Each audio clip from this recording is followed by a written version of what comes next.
Good morning.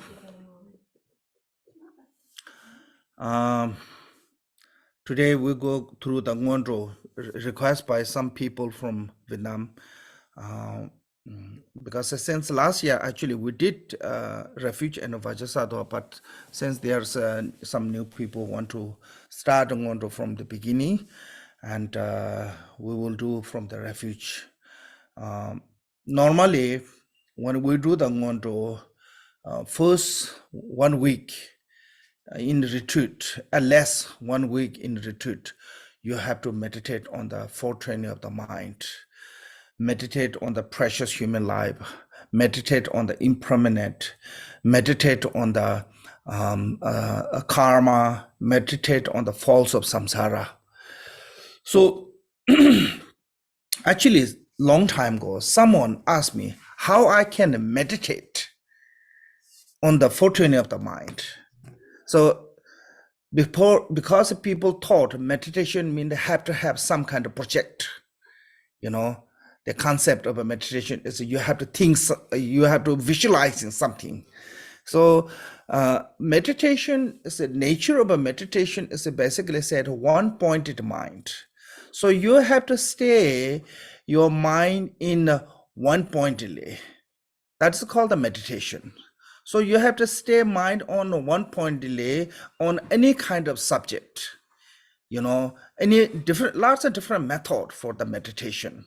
So the point is really essential of the meditation is a one pointed mind. That is a nature of the meditation. So what does that mean? The meditation mean? So with the one pointedly, when you're observing on the precious human life, for example, how it is precious, how it's difficult, how it's easy to lose. So when you're observing them, then you will gain the what call kind of like a uh, preciousness. You will find, oh, there's something that this human life is not just just one beings, more than anything else, more than any other beings. These have a special capacity, some kind of special quality. So you recognizing that one, that is a result of the meditating on the precious human body. Then once you're recognizing that preciousness, and you will never waste that one, you will utilizing that right way. So that is the main reason we have to meditate on precious human life. One thing is that one. Two things, I think sometimes we have this thought of a what call this low self-esteem. Oh, I'm not good enough, I cannot do this one. So I think when you meditate on the precious human life, it helps you to like give you the confidence of yeah, I can do this too. If Buddha can do, why not me? If Milarepa can do, why not me? So something like that. So if you look at all those past masters life story, and it will give you the yeah, that's possible, because I have same condition what they had. Only different is they utilizing that same condition, and we didn't. I think that is a different. So I think by meditating on the precious human life, it will gain you some kind of a kind of recognition of yourself as a valuable, what call them, not valuable, value, your own value. You're recognizing your own value. You're recognizing your own capacity. You're recognizing your own potential. Yeah, I think that is the main point why we absorbing precious human life. Yeah. um, and then second one is impermanent. Impermanent is actually, lots of people have this idea of impermanent mean that, oh, just gonna die, kind of making depression, oh, gonna die. and it make you more like a kind of like unpleasant. In the Tibetan called the sim tsikpa is like a kind of like a burning your heart, kind of like a sadness. But impermanence also gain you, you know, that you're not going to waste something that is uh, what you have right now, because it's not going to have a continually, because sometimes we have this sense of oh, I will do later. We have this sense of no, no, no, no, right now time to enjoy, then I can practice later. Now later will never come, tomorrow will never come. So if you have a chance right now, should do that whenever you get chance, because tomorrow, waiting tomorrow, it never going to happen. One things. Two things is when come tomorrow, you will wait it tomorrow again. So it give you a sense of urgency of oh, I must use this, I must do this one, not right now. Otherwise, I'm going to waste this one. One thing is that one. And two things is also, actually, when you meditate on the impermanent, the later, when you receive the teaching on the Mahamudra, it's become really easy. If you have not, if you don't have a deep concentration on the impermanent, when you try to concentrate on the Mahamudra, it's become difficult. Many way to it's become a difficulty. So I think meditation on the impermanent is a particularly preliminary of a Mahamudra meditation. Yeah. And then falls of samsara or karma.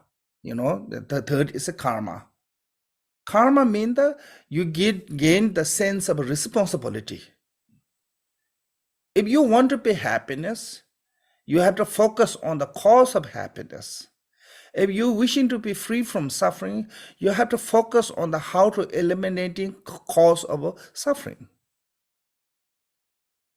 Lots of people, they complain in their life when they have a difficulty. When they have a problem, they just complain and they try to blame to someone else. But most of, I'm not saying every our problem is come from our past karma, past life karma, but a lot of problem is come from our past life karma. So we have to blame on our past life if we're having difficulty. Past life choosing to wrong path, wrong direction. That way, now we are facing this circumstance. Make sense? It's just like I mean, I think also we have to, what called the, some part is not just only past life. Also, some part is a kind of like a civilization.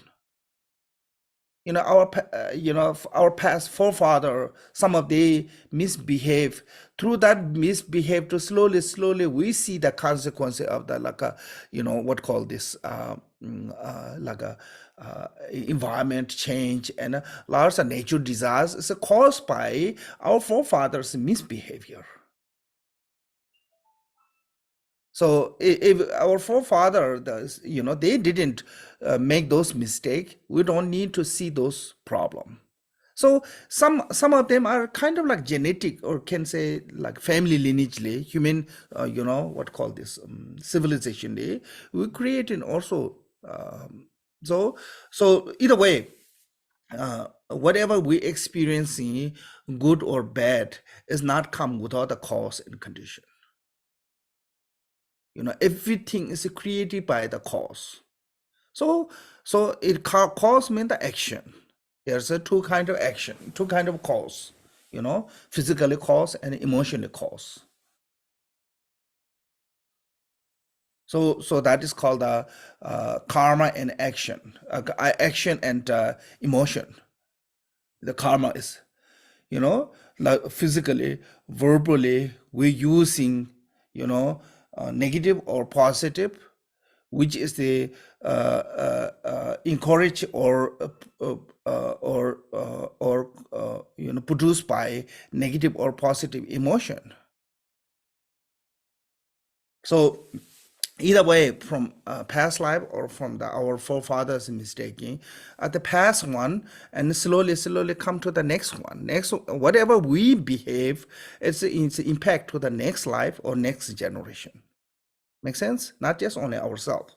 So I think this is a, when we think about those, then people become a more responsibility. Like people who know about the environment, they become a more active how to protect the planet because they knew that's really important. Make sense? So we have to protect our inner environment and outer environment, both, because these two are kind of really deeply connected. So when we think about that one, and it will get sense of a responsibility of I shouldn't do this one, because if I do this one, then this is going to happen. So karma is basically as it give you the sense of responsibility. Then last one is the false of samsara, which is the most of people don't want to think about the suffering. I think most of especially in the West, most of people don't like that subject, thinking about the suffering. You know, one time I was giving Dharma the jewel ornament teachings, and we're talking about the suffering of a human birth, aging, sickness, you know. And that time there was one girl, she was pregnant. She never came back after that. So she said, this is too much on her. So what I mean is sometimes we don't want to think about the suffering. It's a real nature. It's a reality. But sometimes we think just avoiding that one, we can be free from that suffering. Actually, if we want to be free from suffering, then must be think about that one, because without the thinking, we don't know what kind of suffering we have. If we don't have the knowledge of what kind of really truly suffering we have, we don't know what is the source. If we don't have the source, we don't know the source, we're not going to find the solution. Make sense? So that reason, actually, if you truly want to be free from suffering, think about the suffering. It's the only solution to free from suffering. So without the meditating on the falls of samsara, one, you're never going to take refuge. Make sense? Two, you will never generate the bodhicitta. So those two are because of the meditating on the falls of samsara. It happened. So this reason, this four subject is a every day, you know, like not like a 1 week we do the retreat then done. This have to be every day. Like when I was studying under one of my guru earlier, every day in class, maybe like half an hour, sometimes 1 hour, he give teaching on the fortune of the mind.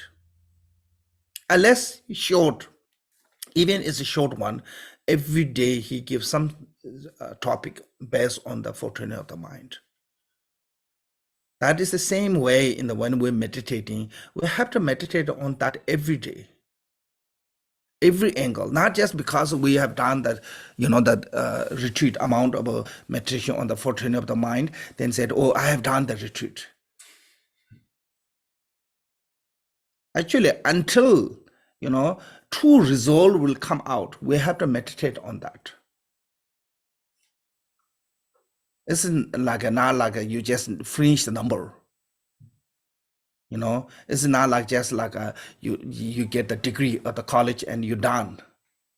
There's no done such things until you really have a true realization of the result of the main purpose of that preliminary. So those, because since many Lama, many times you receive the teaching, so I'm not going to go through that continually. I mean the detail on those four subjects, but I thought maybe just talk a little bit on that. So in the Ngondro text, before that, when we do Ngondro, Like for example, you're going to meditate on the refuge. You're going to practice the refuge. Today, our main topic is a refuge. First, called the purity, purity of the body, purity of the speech, for the preparation of the actual practice. So purity of the body is you have to train how to sit, called the seven posture of Buddha Bharajana. How to sitting, and actually, in the Sudra tradition, by learning how to sit those seven posture, leg cross, spine straight, hand meditation posture, shoulder open, neck slightly toward, eye gaze to the one yoke, kind of like front, to tip of the nose, and teeth and tongue. Tongue is a kind of touch on the callus? Palate. Upper palate.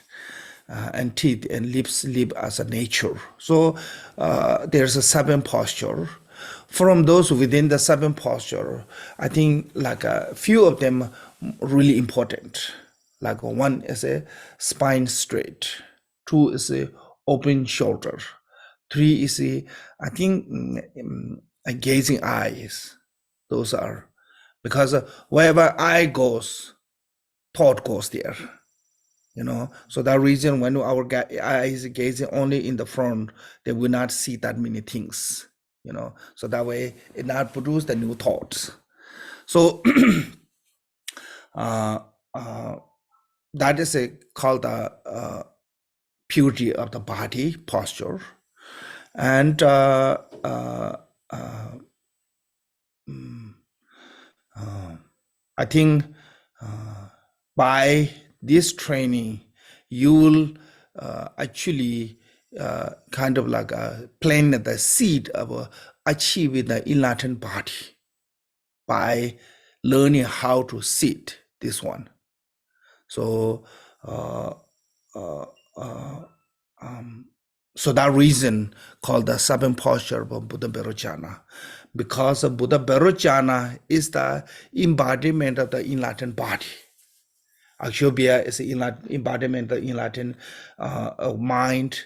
Rana Sambhava is the embodiment of the enlightened quality. Amitabha is the embodiment of the enlightened speech. And Amoghasiddhi is the embodiment of the enlightened activities. So there's five Buddha family. Within the five Buddha family, Buddha Bharajana is the embodiment of the enlightened body. So that is mean when why it's called the seven posture of Buddha Bharajana. The reason is by learning this purity of the body posture, you will plant the seed, or you will gain the enlightened body. Yeah. So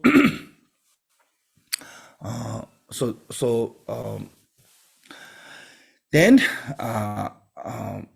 purity of the speech can say, or there's called the cleansing of the breath, air, and there's two different type of this cleansing. One is called the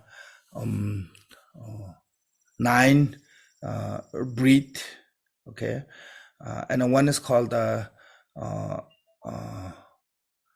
3 times cleansing of the breathings.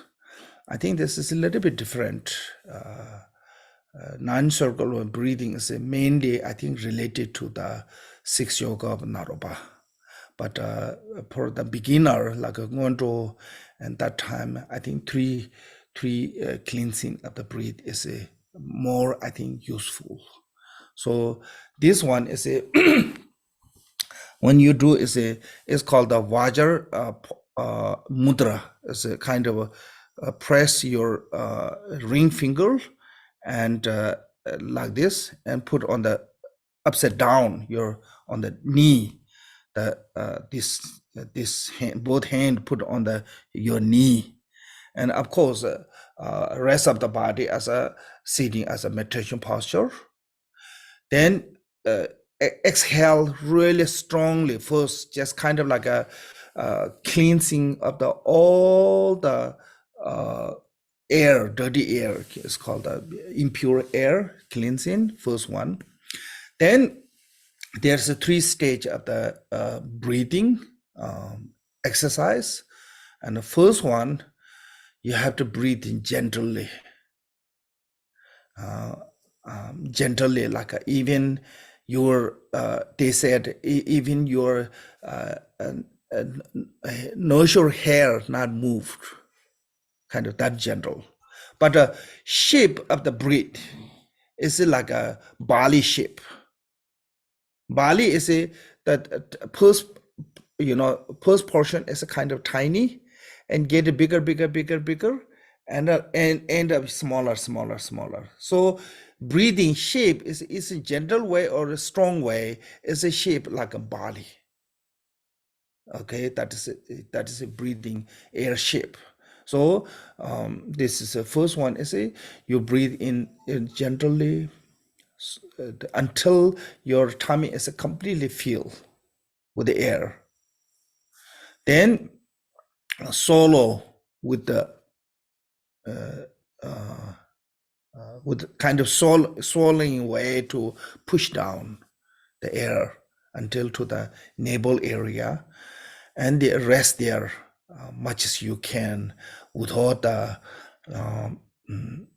any kind of without just immediately breathing, just hold there, but don't make yourself uncomfortable. When it become a kind of like uncomfortable, and forcing too much is not good for your health. So that way, when you feel like uncomfortable, then breathe out, and gently, same as really gently, until tummy is totally empty. You breathe out. When you're breathing out, at that time, what you need to meditate is and exhaling all the defilement, negative karma, obscuration, sickness, everything come out with air through the nostril. Okay, so do that one first time. Then second one is a little bit stronger, medium. So then you have a little bit sound, So also the shape of the breath is the same as a Bali shape. So when you breathe in, you don't need to meditate anything in this point, at this time, this kind of a exercise, no need to think anything. Just generally feel your air same way, and when it completely fill your stomach, and with the swallowing, yeah, it's called swallow by like this, swallow by swallowing, by swallow, push down the air. Okay, then hold there much as you can. Then once done that one, and when you become uncomfortable, then exhale. When you're exhaling, meditation is the same. Bring out all the defilement, obscuration, negative karma, sickness, any kind of impurity or whatever problem you have, just exhale. With exhale, came out. You're free from that. And then third one is then really strong one. Inhale really strong way, and but shape is the same as a Bali shape. Air shape is the same. Start small, kind of a tiny way, then become bigger, then end with smaller. Also, breathe out is the same. Especially breathe out shape is the same. You have to exhale, start with a small, then get bigger, and end with a small. So with this also third one time, meditation is the same. So this is called the 3 stage of the cleansing of the air, impure air. So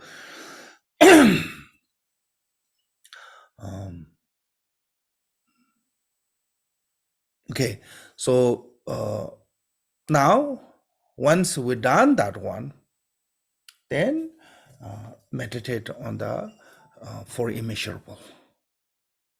Oh, sorry. So then come to the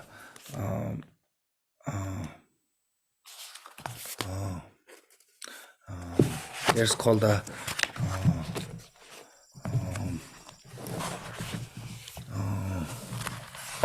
I think opening prayer. Opening prayer, you have to do any kind of opening prayer, but two most important as a taking refuge and generating bodhicitta. Those two must have to have when opening prayer. Then rest is other things. If you can do the guru supplication or other things, if you can do, that's good, really good. You know, so like particularly in the Drikung tradition, we start with the refuge. I mean bodhicitta, aspiration bodhicitta and action bodhicitta. So that is showing us why you're taking refuge. Why you're generating bodhicitta, that intention is showing us your intention of all the practice is altruistic motivation. With that altruistic motivation, then you what called the chant, the opening prayers. Whatever text you have opening prayer, if you have a more long time, you should do longer opening prayer. If you don't have much time, then just do this one called the short refuge. Short refuge have both refuge and bodhicitta actually. Sanje cheta soje chonala janju pato tane kyapsu. It means taking refuge to the three jewels. Yeah, daji jinso jibe sonam je dolaphen sanje to is generating bodhicitta. So, even just short prayer that one have this two refuge and bodhicitta, and you can do 7 supplication, like 7. Seven prayer of 7 branch. Yeah, 7 branch prayer. Yeah. Okay, once done that one, then you do this called the purity of the speech. There's a recitation of mantra. When you recitation of this mantra, there's a meditation. If you have chance, you should do this meditation. It's really important. How you meditate is first on your tongue. Meditate one white R. White R. Then white R is melt and transform to the moon dish, yeah, moon dish.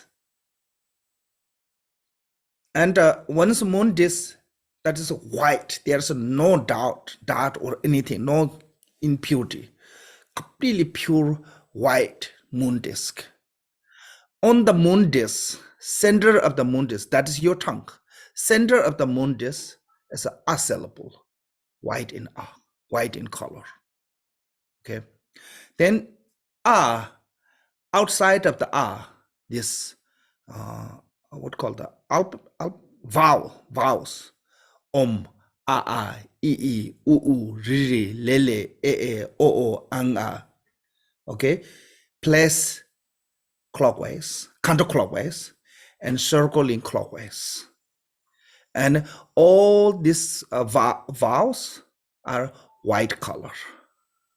Okay, and outside of that vowels, so that we have a, I, u, ri, lele, o, ang, a. That's called the vowels. Yeah, and outside of that vowels, place is a clockwise, but circling the counterclockwise, and the facing inside. The mantra is facing inside, and it's called the consonant.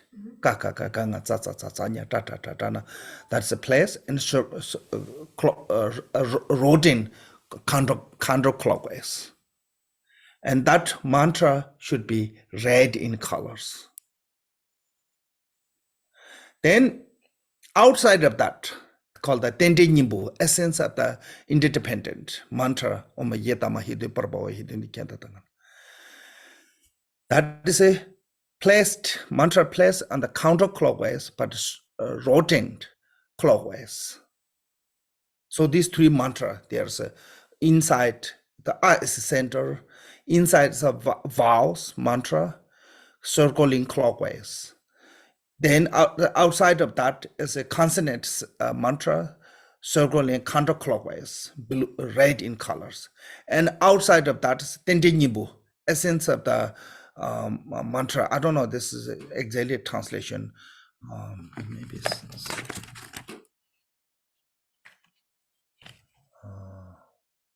they don't have, I don't know what is it. Mantra of the essence of the independent origination. That's it. So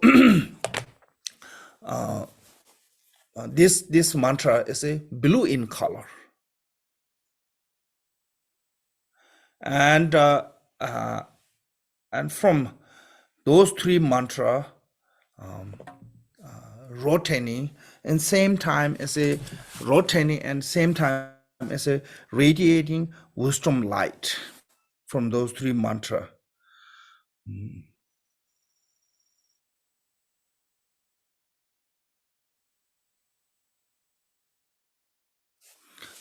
Radiating wisdom light and bringing the multicolor wisdom light from the mantra, and it dissolve to the all the enlightened, it become a part of offering, and from the enlightened heart melt nectar of a bodhicitta, and imbibe and dissolve to the mantra.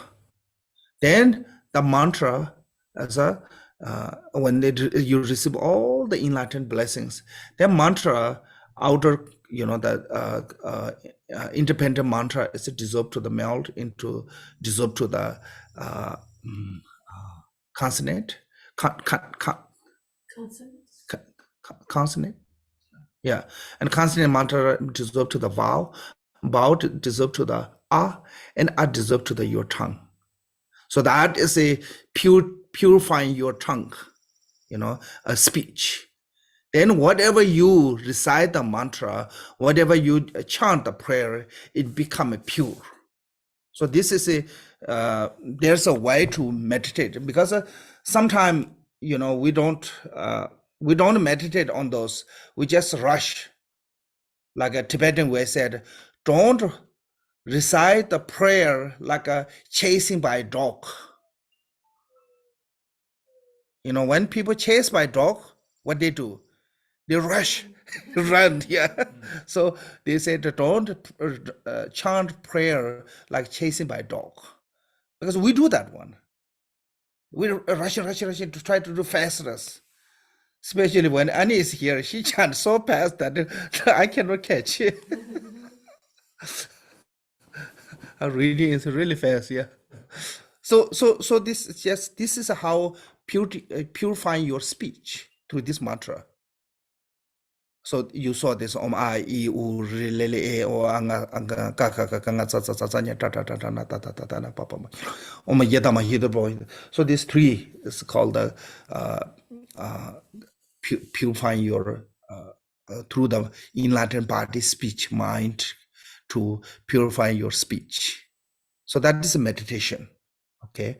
Then there's a Vajrasattva mantra. It's, I think, just purifying your negative karma through the Vajrasattva mantra, because it's the Drikung tradition. We have this Vajrasattva mantra. Lots of tradition, they don't have that one. But Vajrasattva mantra is purifying negative karma, because negative karma is the actually main obscuration of our practice, any practice, obstruct. So purifying negative karma by recitation of the 100 syllable Vajrasattva mantra. Then here's, after that, called the increasing mantra. Increasing mantra, so there's one is it's called the sutra, called the completely dedication. Chakra, wheel of a completely dedication, sutra. From that sutra, and said Om Sambara Sambara Bimana Sara Mahazabahums. So sambara mean the perfectly geba, increase, perfectly increase, and mahaswara meaning kind of traveling to the space, and Bimanasara, sorry, Bimanasara mean the travel into the space. Maha Zamba mean the great quickness. So whom is in Latin activities. So that is you recite here said 7 times. So maybe recite 7 times. I don't know. Then there's another one is from the Sutra Tantra called the Om Samara Samara Bimana Sakara Mahazawa Humpe. Om as a auspiciousness of the head of the mantra, and Samara Samara mean the mindfulness, Bimana Sagara, and it's the same as traveling to the space, great quickly, and Mahanzabahung.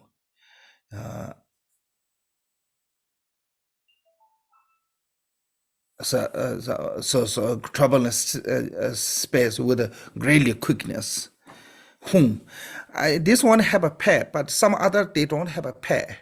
So I don't know pairs they have some special or not, because I look some other source of this mantra that called the Gombekyu. Okay, from that mantra, and in that they put that one as a without a path, only said Om Samara Samara Manasar Mahanzabahum. Then last one is Om Samara Samara Mahanzabu Hum Pe. This one is I couldn't find the source, but this all three called the increasing mantra. Okay, so whatever we recite a prayer, it multiplied as a is quality. But when you reciting the prayer or mantra with the with the number, but this recitation, this prayer, this mantra not going to increase your number. Like if you have to do the refugee prayer and postration 100,000, by reciting this one from one postration, it not become a 100,000. Number not increase, but blessing, energy, benefit will increase. But when you recite a mantra or prayer, certain things have to have, you have to complete certain number. Sometimes it's come with a number, sometimes come with a time. The time not make shorter by recitation of this mantra, and number will not increasing. Okay, you recite this mantra or not recite, your number have to be same. Because one time I saw one guy, he went to retreat for the Ngondro, and within the week he finished Ngondro.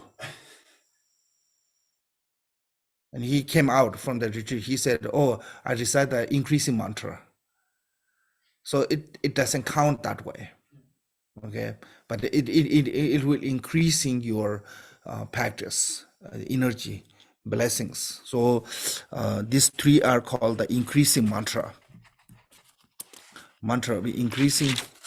Then it's called the mantra of the mala blessings.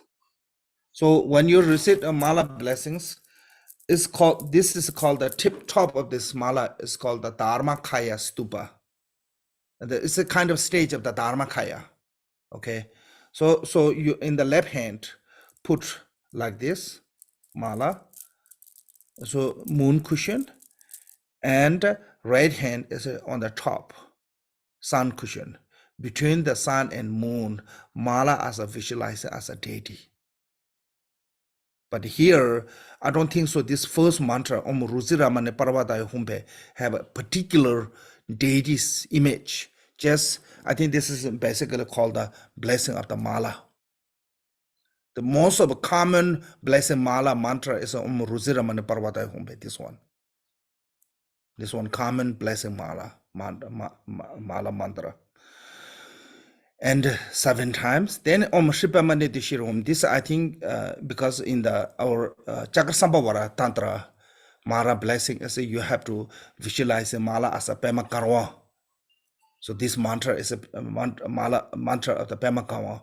So these two are we do. So either way, you visualizing your deity or not, this on the Ngondro is not that important. But mostly important is you have to purify your mala, because if that mala is come from the impurity, and in fact impact for the your practice.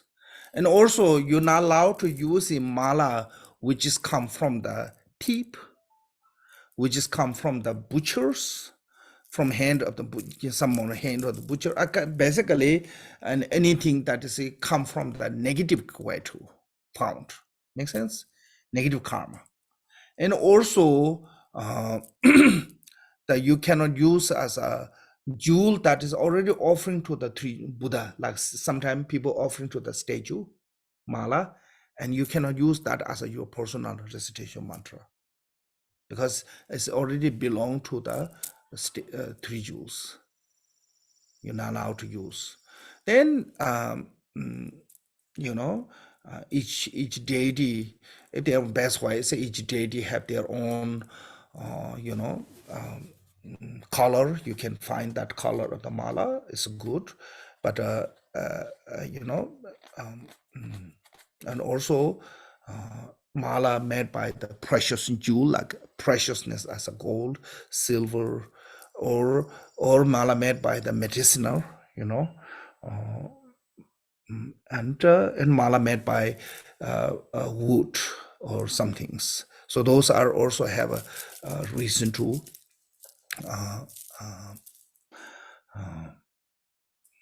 and but they said Bodhicitta is the Bodhicitta mala, Bodhi mala is they can use in Bodhi seed is can use anywhere, any kind of activities, because one come try to go to too detail. Mala have lots of different ways, and holding normally we hold on the left hand. But then there's also some saying is a detail. If go to too detail, there's each deity have their holding right hand, left hand, and this and that. But mainly, mostly we hold in the left hand mala when you recite in the any kind of praying left hand. And when you hold, you should hold the all finger joined together like this, because this is a then four in Latin activities together. If you do want to specifically the finger as a you know what counting, four finger is a pacifying, second is a magnetizing, third is a increasing, and fourth is a wrathful. But if you do, they said all finger together and recite this one, and you're achieving all in Latin for in Latin activities. So there's a little bit lots of detail, but we don't want to go to too much on that. Then after the mala blessing, and there's a Om Ahu mantra. You say 100 times, 108 times Om Ahu. Once you said Om Ahu, then you have to stop talking. Unless normally what we in the retreat, what we do is that once you said the first night, first session, Om Ahu, after that you stop talking to anyone until your retreat is finished.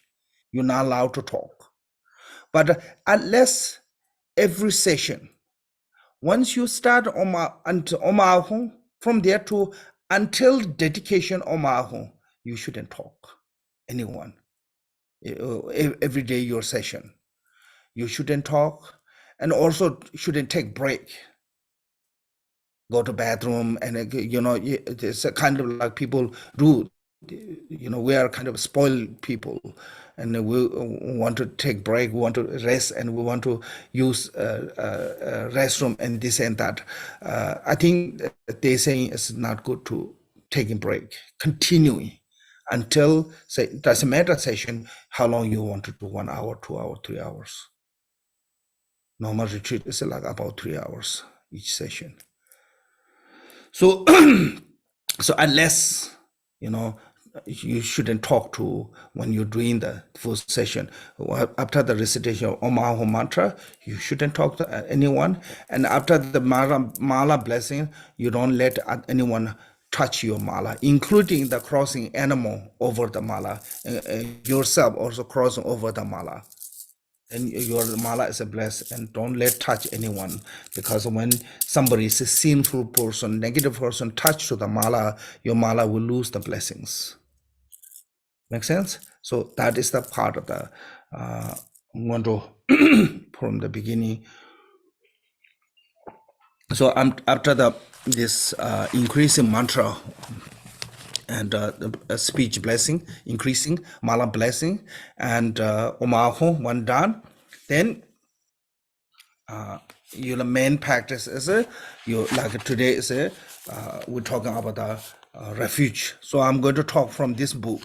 Why this book is this is the main commentary of the Drikung Ngondro. And also Ngondro we're going to use today is called the Shekatangwa. That is the main practice of the what called the custom, not custom, what called like everyone using mainly in the retreat, main sadhana.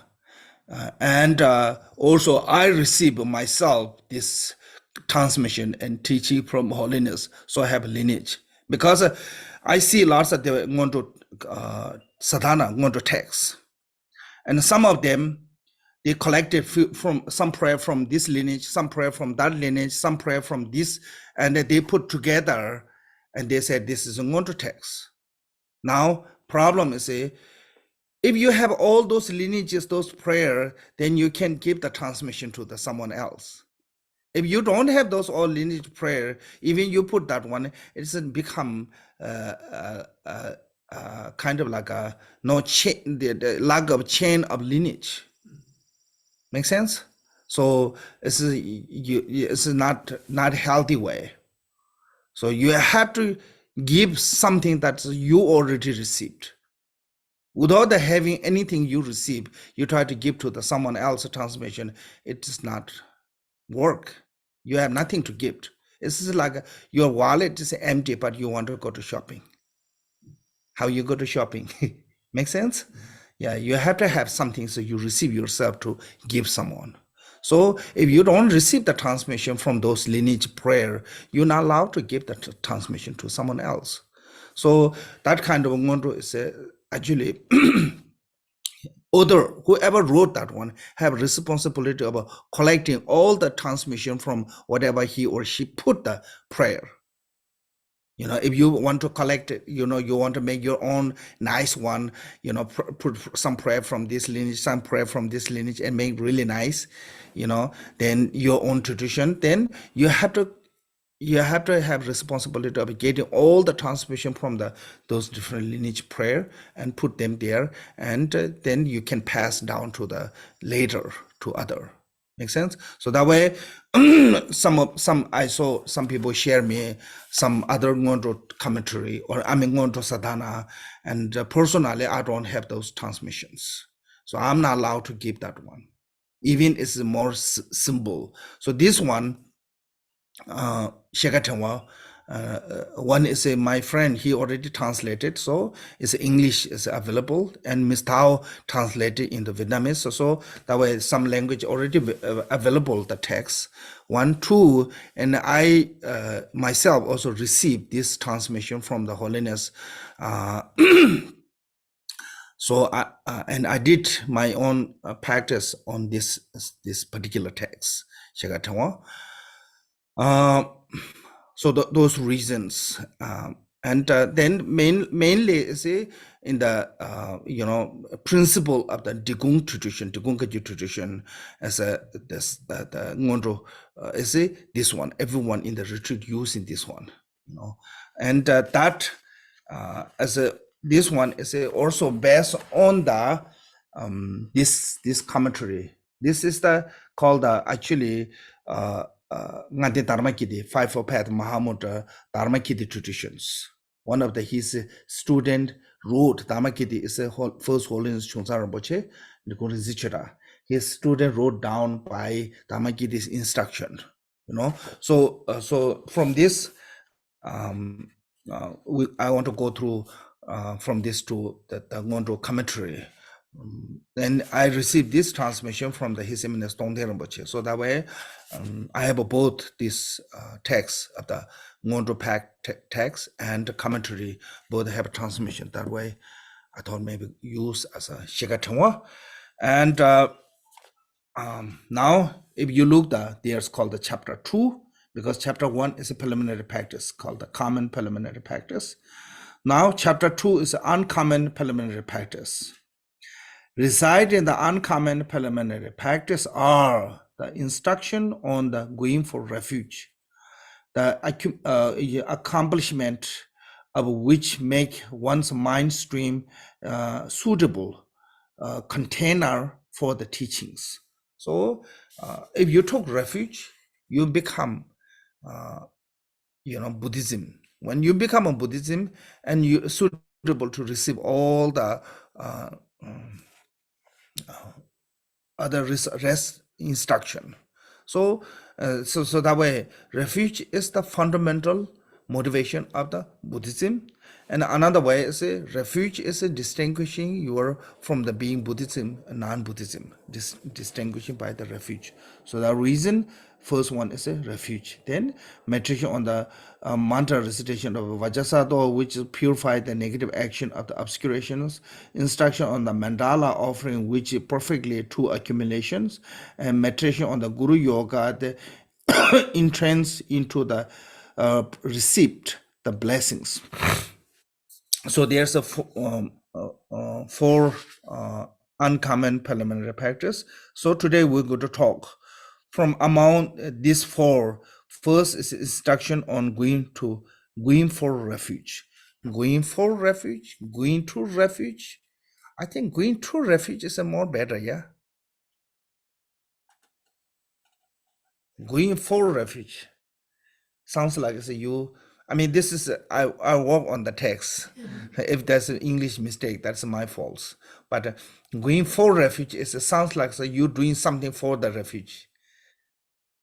Is it that the way? That's maybe my poor English. What you feel? What you sense when you said going for refuge? Trying to find it. Yeah, so it kind of basically bringing refuge to you. Yeah. Yeah. Going to refuge. It means that you want to go there. And you know where you're going. Yeah, so you have to have a sense of you have to go somewhere. I think going to is maybe a little bit better than going for.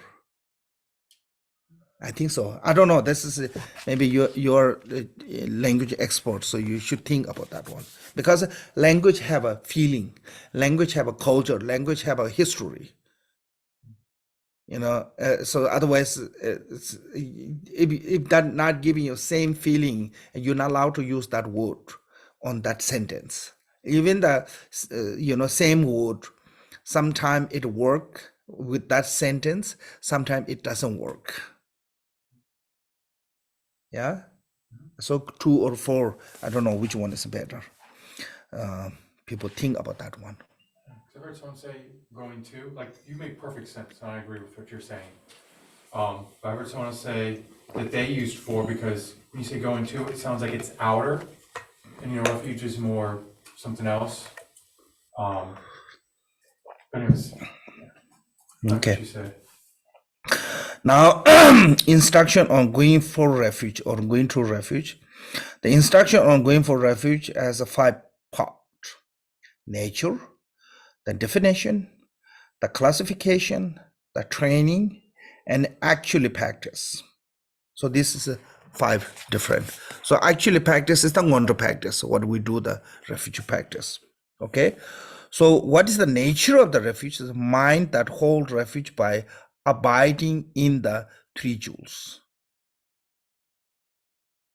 So you need for this mind that holds refuge by abiding in the three jewels mean that you, based on the faith, based on the devotion, based on the trust, you are relying on the three jewels. So for that, you need a faith, vivid faith, eager faith, trusting faith. With these three faith, then you can abide the mind into the refuge, three jewels. There's nothing else can you protect you from the faults of what called fear of samsara. So if you want to be free from samsara, then you need to rely on someone, some things. That is only can protect you. Like a Milarepa. Marba was giving a hard time on him. And sometimes he's losing hope of going to get something from the Marba. But same time, he said, there's nowhere else I can get this kind of liberation. So that way, there's no other way, to gain that kind of liberation. So that way, he stick with that. Because sometimes it will give you, kind of doubtness. Maybe this is wrong. Maybe this is not right faith for me. Sometimes it gives you that kind of, because of the circumstance. So at that time, you have to have the courage or determination of this is the only path that can give me the liberation. Three jewel is the only path. That kind of trusting, eager, and vivid faith you need. There's no other path that can get to free from samsara, for liberation, free from suffering. So that is what it means, the nature of taking refuge is. The definition to be protect from the all fear and harm. What does it taking refuge mean? Through the three jewels, protect you from the all fear and harm. Whatever fears, whatever harm come toward to you, including suffering of samsara. So this life's suffering and the suffering of the being born in the lower realm, all those fears come from so when you see those suffering, then you have to have some way to solution that can free from that suffering. So who can actually liberate you free from that suffering? You see, three jewels only. So that way said protect from the all fear of harms.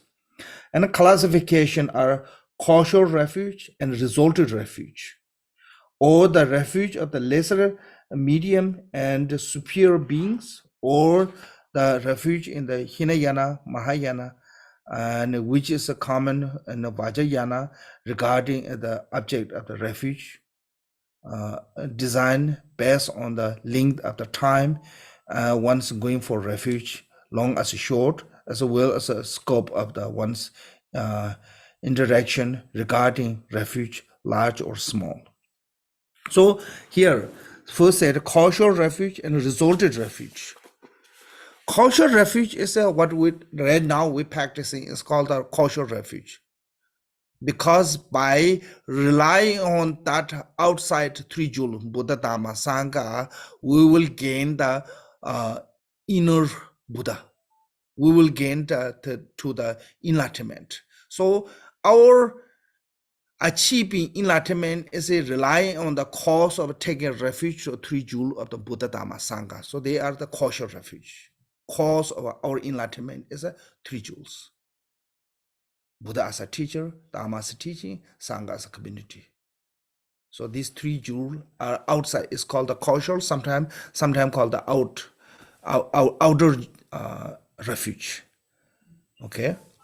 Then resulted refuge means that by relying on those three jewels, you gain realization.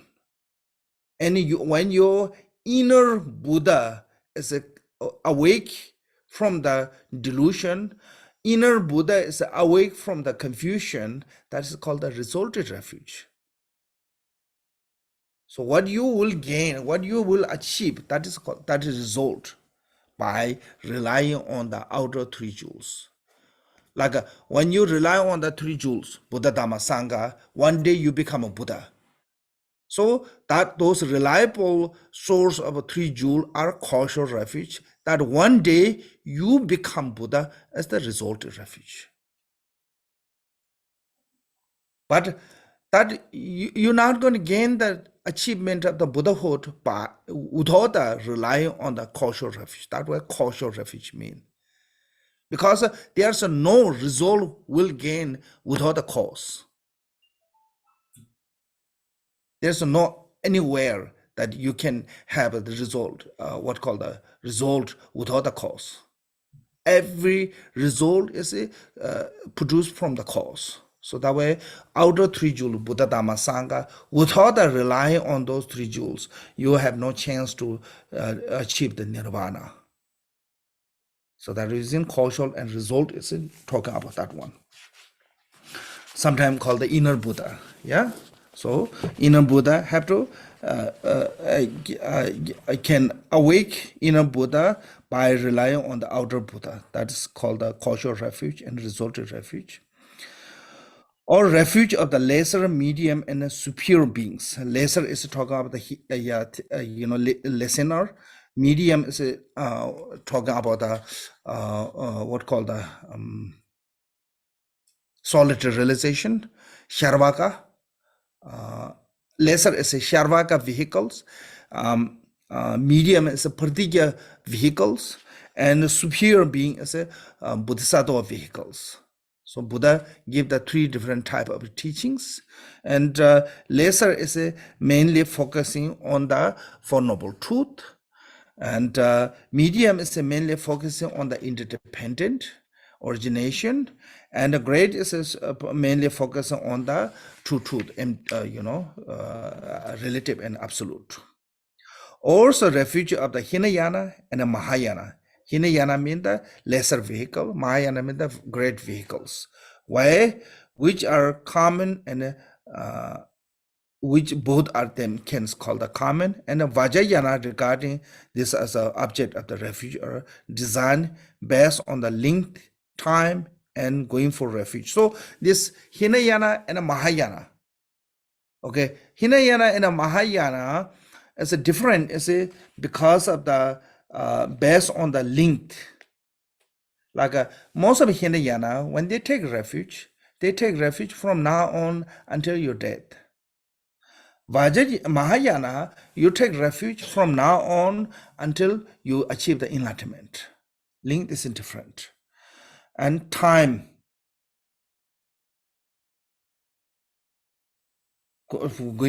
Time going forward is that way.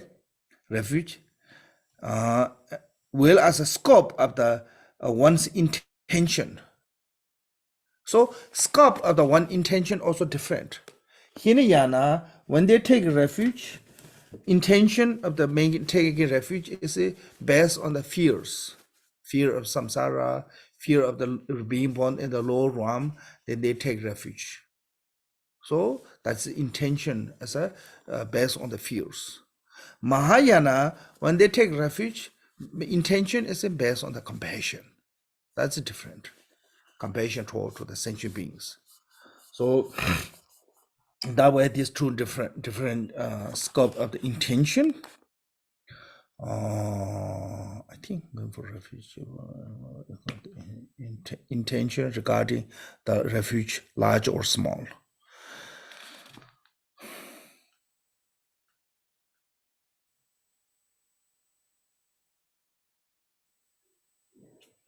Okay.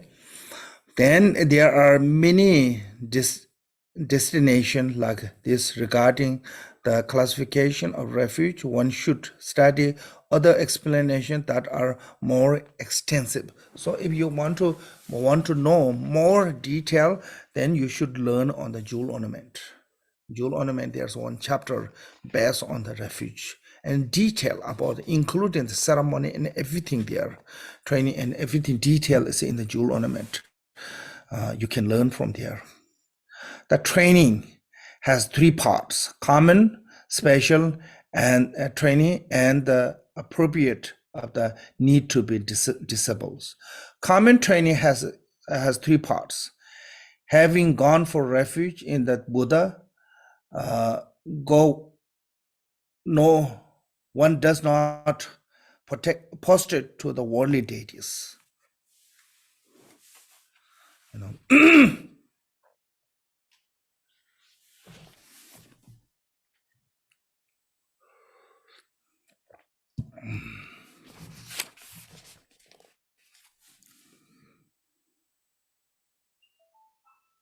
because sometimes temporarily worldly deity is a more quicker benefactor.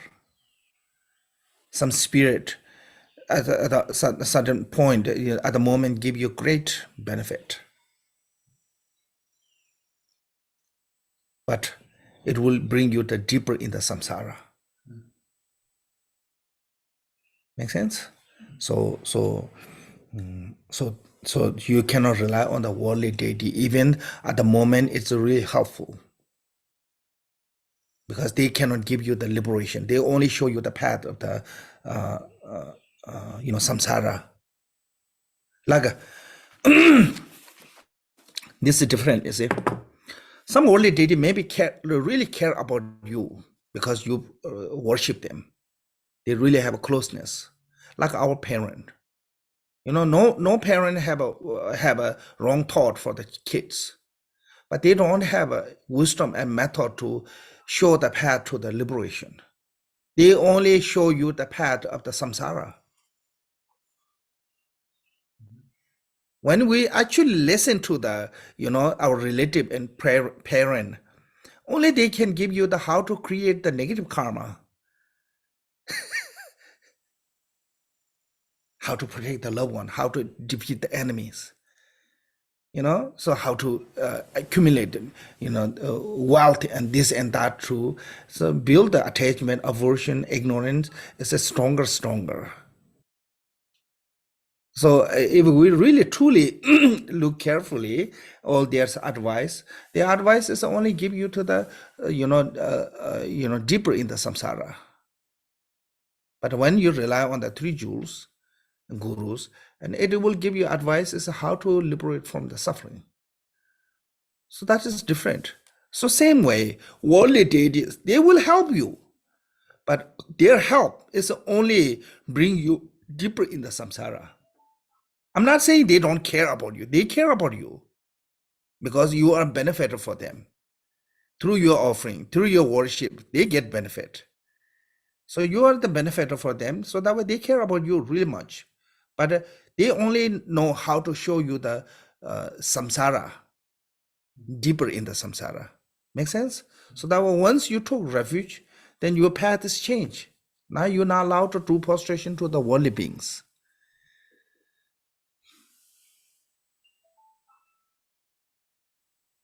So that way sometimes I see those, like Theravada monks. I saw recently some documentary, like the Thai royal, they have a celebration, and the king sit on his throne. All even his mother and everyone come to bow him, pay homage, but he go to bow to the monk. Monk even not say thank you when he offering. That kind of confidence they have. They show the respect, that kind of.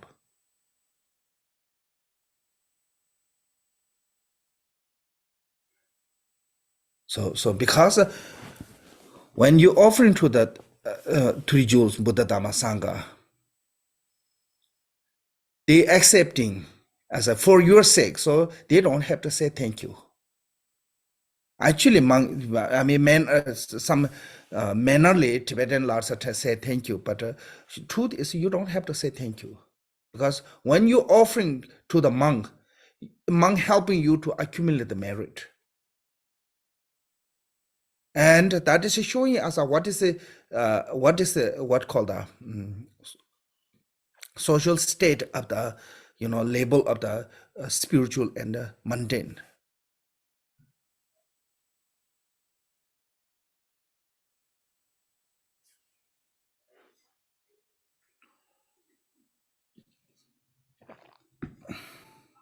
I read some story in Ladakh.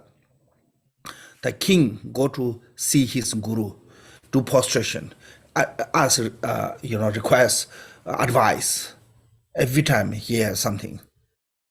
Never mention that his spiritual guru come to visit the king. But nowadays sometimes looks other way, you know.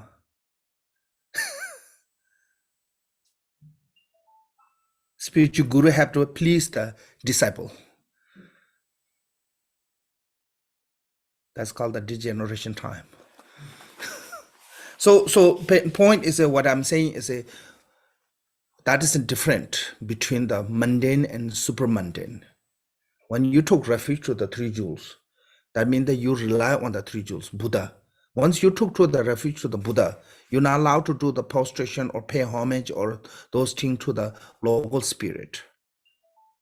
Because they both of them show the totally two different path. Yeah. So even Vinaya, Buddha said,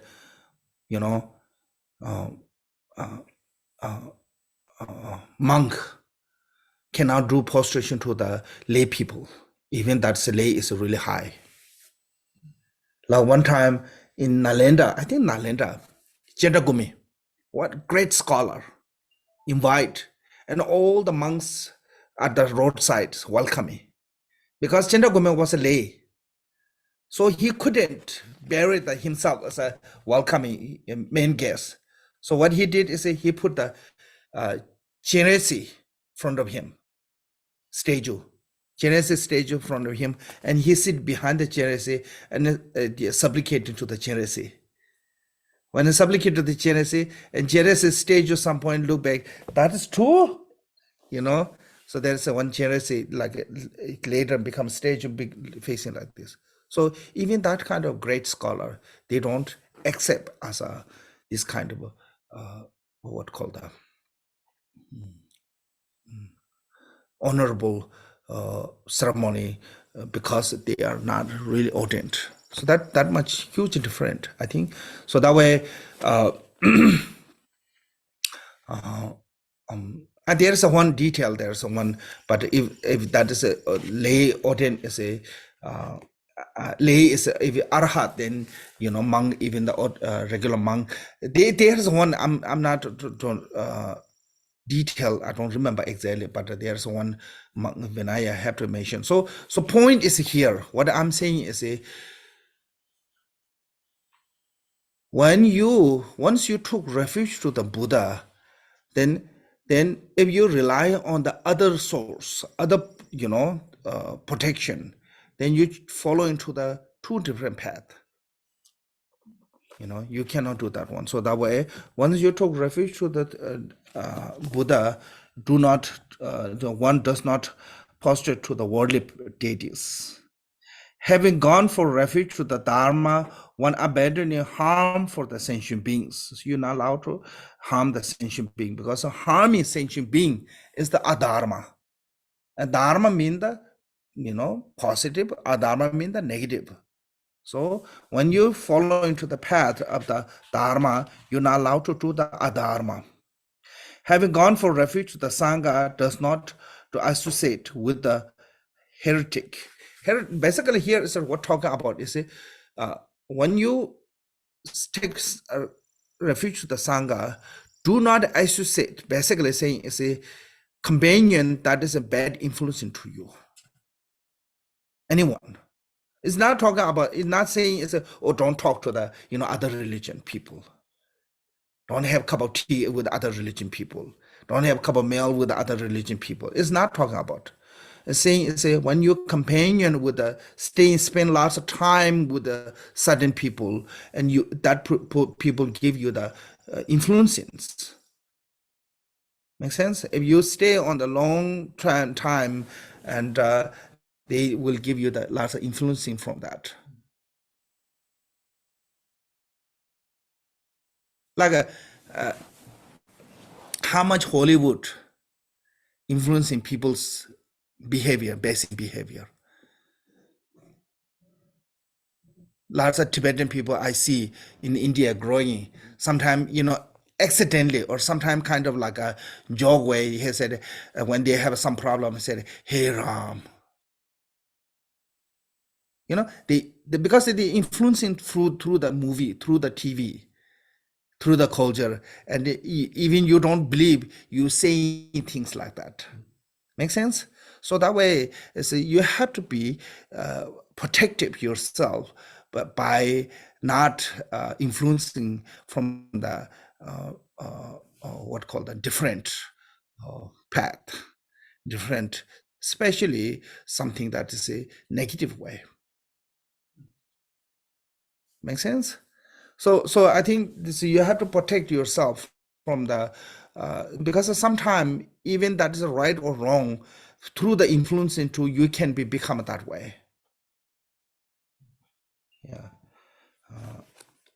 In the, so this that is mean the same. And special training and here part. So one train with a respect any object that is a suitable uh, representation of the enlightened being done in the brogging shade of the chaza. Even the brogging chaza, you have to treat as a enlightened image. By not abandoning the Dharma, one respect even the single word of the teachings. So, you're not allowed to cross over the, like lots of people buying what called the carpet or things that have a wood, what called the doormat. Like, I think it's not a good idea because those words used for the Dharma. Make sense? So you have to treat even the singular word, one syllable, have to treat as a Dharma. And what then one, what called the what then can be said to be pure Sangha? One respect those who hold the piece of saffron robes. Even just somebody have a small piece of page of the saffron robe on their cloth, you treat them as a Sangha because that's color of the Sangha. Yeah. I've heard you say that before, and this question came to me because the local NFL team here wears similar colors. So it means like I should be respectful of them. Since Yeah, color. You have to uniforms are respect the that color. You have to respect the color. One time I was in Minnesota, what called medicine on the street. There was Dalai Lama's teaching, and I was going to, I think, lunch or something. I was walking down with the robe. Somebody said, "Go skin." They thought I'm red skin fan. Go red skin or something. He said, one guy. So yeah, I mean that is different. You see as a red skin color. I see as a Dharma color. Yeah. When red skin people, that the sport people wearing this color, I see as a Dharma color. You see as a sport color. That's a different influences. See, the influence make you different way to thinking. Even the color make you different way. Yeah, you think that like that guy think as a sport color. I think as a Dharma color. That's a different. So that way, we have to be careful with the influences. So at the moment, immediately, it's a different thought comes by the different influences. The training that is appropriate to the parts. One offer whatever one eat or drinks. So whatever we eating or drinking, now on, always try to offer to the three jewels. Even buying the new clothes, first offering to the three jewels. One, you will accumulate the merit. Two, become less attached on that. And three, of course, you have new clothes. The one should make offering regularly. It means like every day. So once You start now. You have to do that like you have a shrine room offering, like a set of offering. Then you have to do every day. Morning you put the fresh one, evening take down and cleanse, and every day do that regularly. Unless every day you should do that one, okay, in your room. And whatever arising under any circumstance as a suffering and illness, and one should not practice a divination, ritual, but rather place one's mind with the faith in the three jewels. So this definition and ritual is not everything is come from Buddhism also, but this not saying is don't do those things. I think those things also should do as according to the Dharma. Because when you rely on the definition, when you rely on the ritual only, then you forget the Dharma. So this reason Buddha said to the monk, don't show the miracle power. When you show the miracle power, people start following to the person, not the Dharma. When people start following to the person, decline the Dharma. Make sense? So like this is what is different, is it? Like Western people, what called patient. When you rely on the medicine, rest of your life is become now have to rely on the medicine. Because they don't try to cure your problem. They try to maintain your problem. Make sense? So you have to find a way to cure. Because through the ritual and definition, only can maintain your problem, kind of control, but they cannot cure. So only can cure this samsaric sickness is by relying on the Dharma and following to the Dharma, practicing Dharma. If you only just rely on the ritual and this only help you temporary benefit. It's like painkiller medicine. Most of Western medicine is similar like that. Just hold you there. Make sense? They're not going to find a way to cure. Because if they find a way to cure, and they are stupid. So they want to be forever. They are under their care. It's called they call the under their care, actually under their control. So this way is that is what mean that don't rely on the ritual or definition. Make sense? Yeah. So because someone cannot make you liberation nirvana. Once you took refuge to the three jewels, your aim is to become nirvana. By doing someone's ritual on you, it never make you nirvana, never bring you nirvana. Only make you comfortable at the moment through someone's ritual. So I'm not saying ritual not going to get benefit. Of course, we need the ritual. That way those past master wrote lots of different type of rituals. But if you just only rely on the ritual, then not going to gain the main aim, which is the nirvana. Because even Buddha comes, they cannot make you nirvana, liberation, by performing their ritual. Make sense? So I'm not saying it's all the ritual are wrong. You need the ritual, you need the definition, you need all those. But not only rely on that is mistake. They can help you, but your main aim is to practice Dharma. Make sense? So when you don't do anything yourself, and only rely on the ritual, that is what we're talking about. Don't mistake that, ritual are wrong. Ritual are not wrong. Ritual is a method. Support, help. But you need the seed of your own practice. Then the ritual really helpful. If you don't practice yourself and only rely on the ritual, nothing helps. because it's not going to give you the permanent liberation. Make sense? So that reason saying is okay.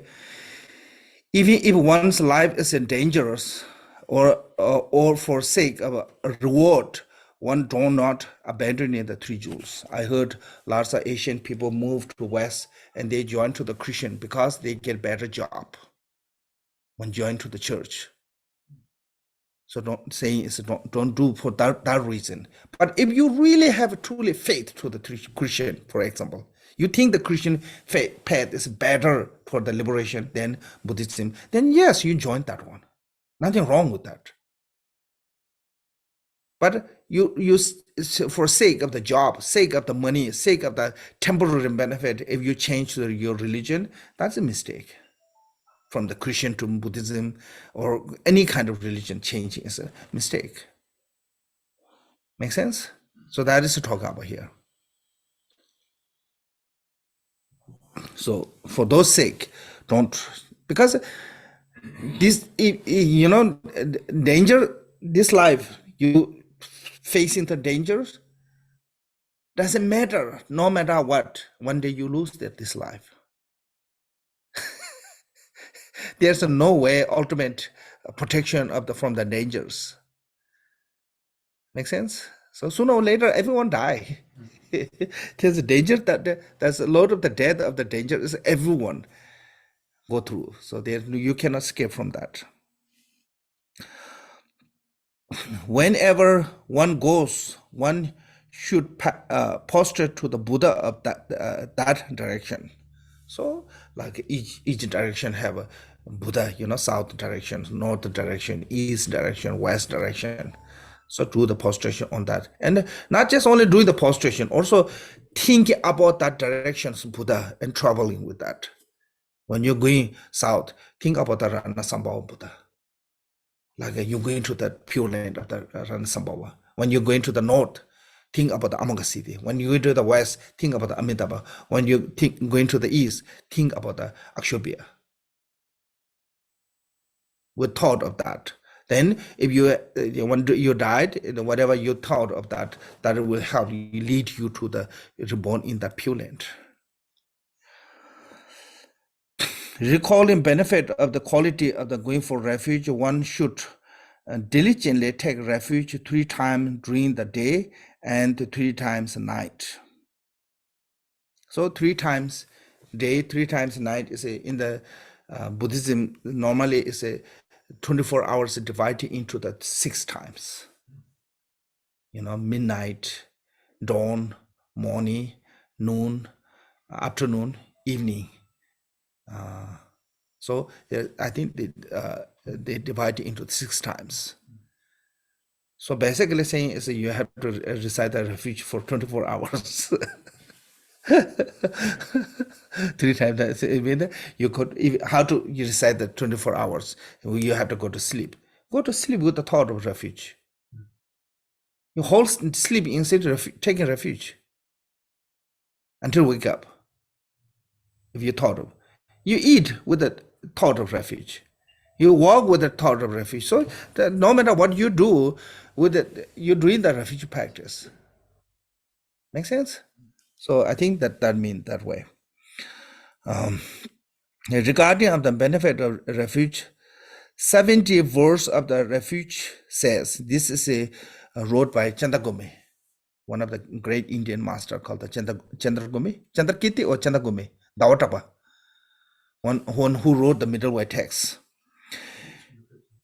If the benefit of a quality of the going for refuge had form, all the space should not contain it. As one cannot measure the treasure of the ocean by handful, one cannot measure this either. So that is what Chandagama said. Limitless benefit taught regarding the refuge. In a brief addition, referring to the following 8 benefit. One, become the Buddhism. So you enter to the path of the Buddha.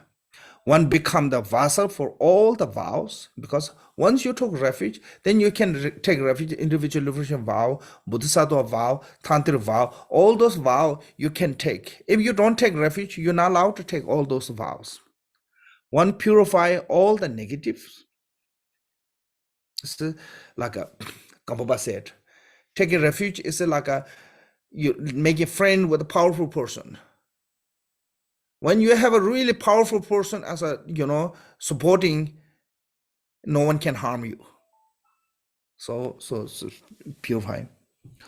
And one cannot be harmed by the malicious of the action and human and non-humans that way.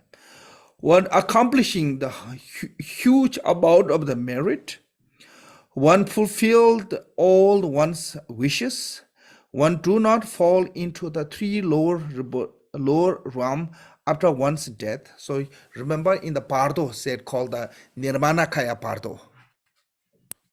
So that is happen when you sincerely take refuge in the Pardo. Even you create the negative karma to going to reborn in the lower realm. When you see that rebirth of your next rebirth, immediately you rely on the three jewels. Then three jewels will protect you from that rebirth to bring you to the higher realm. So that way, it's saying it's not reborn in the after the death. One quickly attain the Buddhahood. So this 8 benefit said. Now actually practice, which has to be clear visualization. So here said 5 grouping of the object refuge are visualizing in the space from in the instant visualizing the wishful feeling tree with a great trunk with a center branch and a 4 branch in the 4 direction above. All 5 branch are lion throne with the lotus, moon, and sun seat. The center branch is slightly higher than the branch of the 4 direction. The 5 object refuge sit on their seats. So this footnote says the Buddha may not have the sun compound as part of his seat, but the 2 way of visualizing are not contradictory. Other object of refuge have the 4 tied seat with the sun component. So now you go to the this refuge prayer. I mean Ngondro text. We should look the Ngondro text. Then I will talk about a little more. So okay, so today we'll go to the Shekatawa.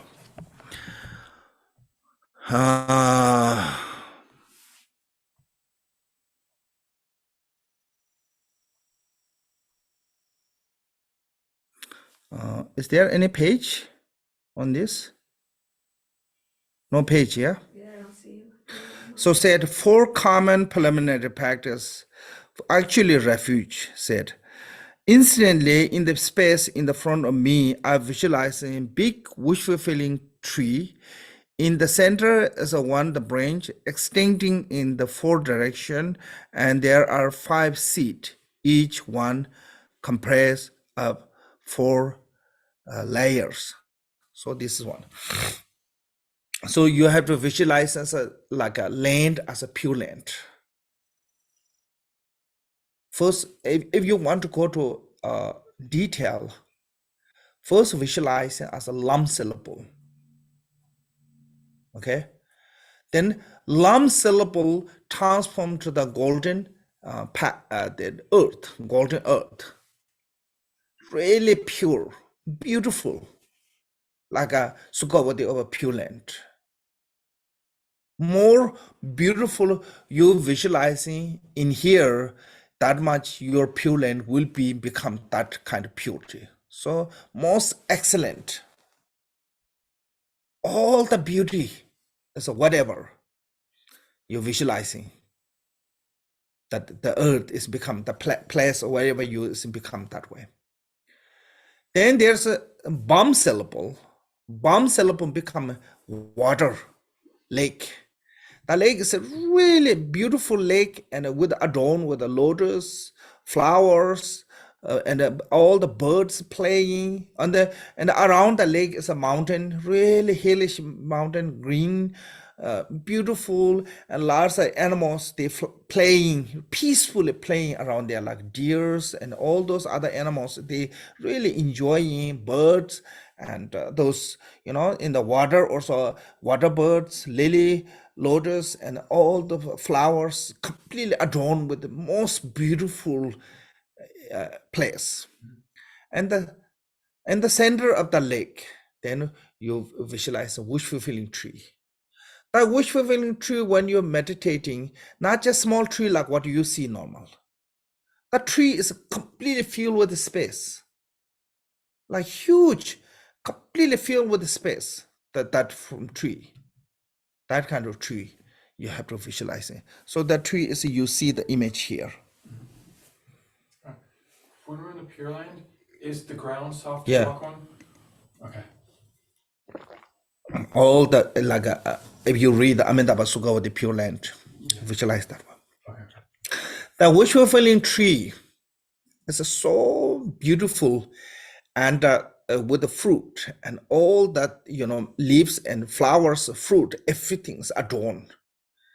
And there's a 5 branches. Center is a little bit higher, and on the center branch, there's as a throne. Throne is made by a really precious jewel. And on the throne, and guru, your root guru, form of a Vajradhara.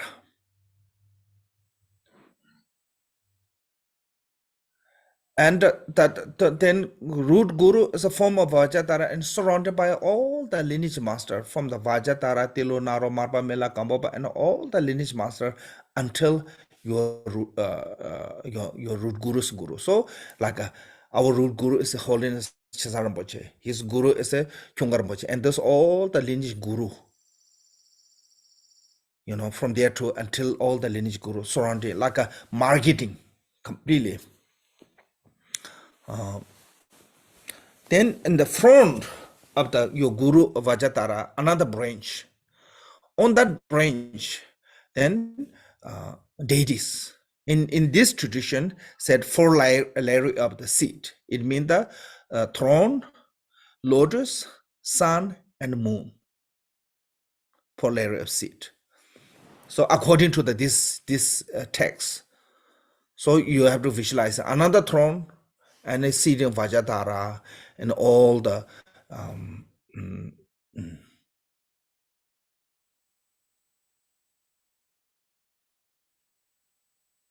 deities, mainly Chakra Vajavarahi, and Tara, Chenresi, all the deities is on that seat.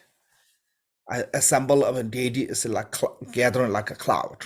So many of them, but principle is Chakra Sambhava and Vajavarahi. Then on the right branch, on the right side of the tree branch is a center on the throne, lotus, sun, moon, and Shakyamuni Buddha.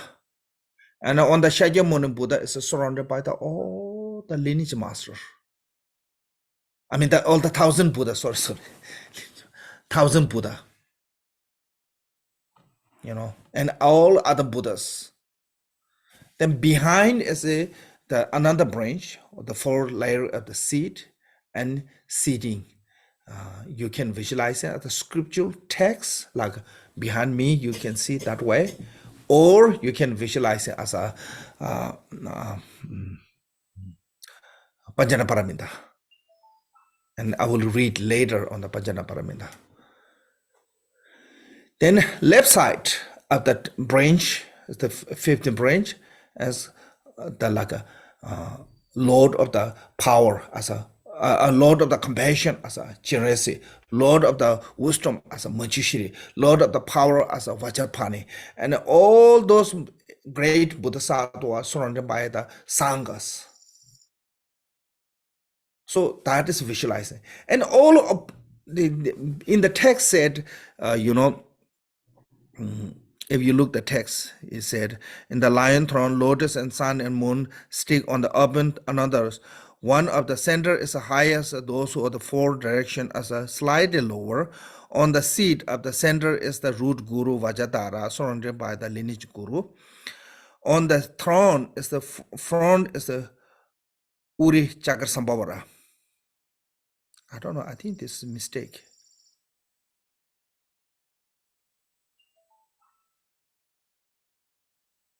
Shri Chakra Sambhavara. I think Shri Chakra Sambhavara should be Shir because Pekolotombo. Surrounded by the assembly of the Yidam deities. On the right, subduer king of the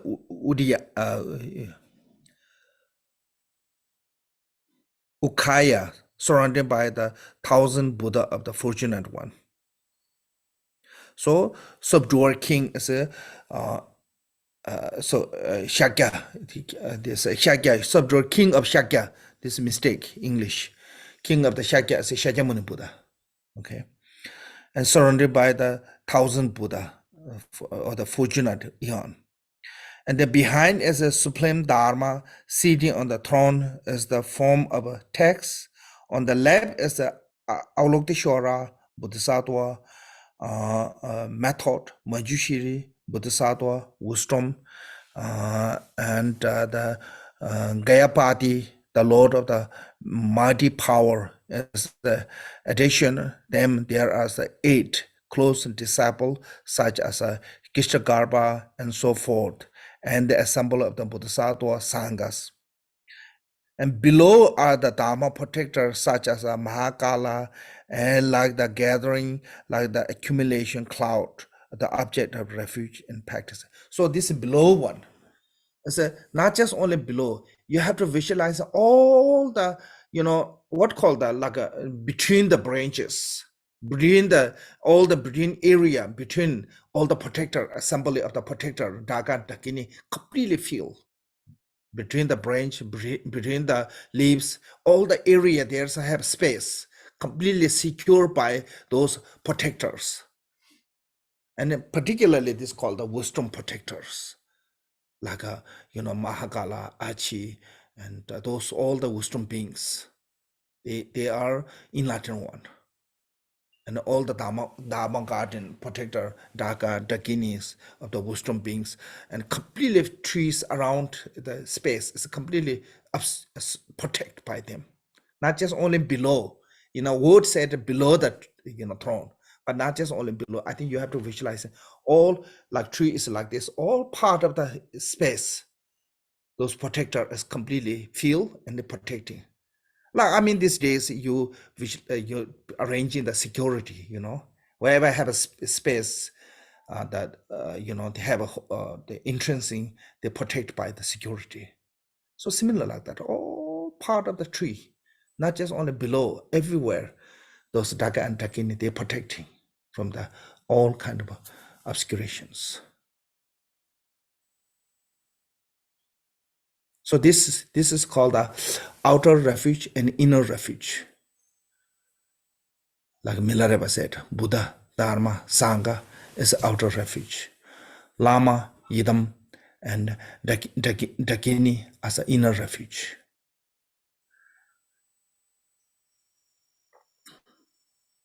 It's okay. So with that visualization, then here's called the 7, combined with the 7 limb prayer with the meditation. Then this is 7 limb prayer, prostration, offering, confessing, rejoicing, requesting, dedicating, supplication and dedication. 7 limb, you can read and think about those meaning of the dedication. Then another one is here called the praise. First is a praise to the Vajradhara, say embodiment of the all the Buddha, very essence of the holder of the Vajra, root of the 3 jewels, Guru, I pay homage to the praise you. Then second one is a Chakra Sambhavara praise. embodiment of the great compassion arising from the state of the non-arising. State of the non-arising is the Dharmakaya. Within the Dharmakaya arise seed of the lotus, sun, Bhairava, and Kalaratri, the tamer of the Maras. So why is called the tamer of the Maras? Because when samsara is overpowered by those all evil beings like a Kalaratri and Bhairava, they overpower, and Chakra manifests as a form and tame them.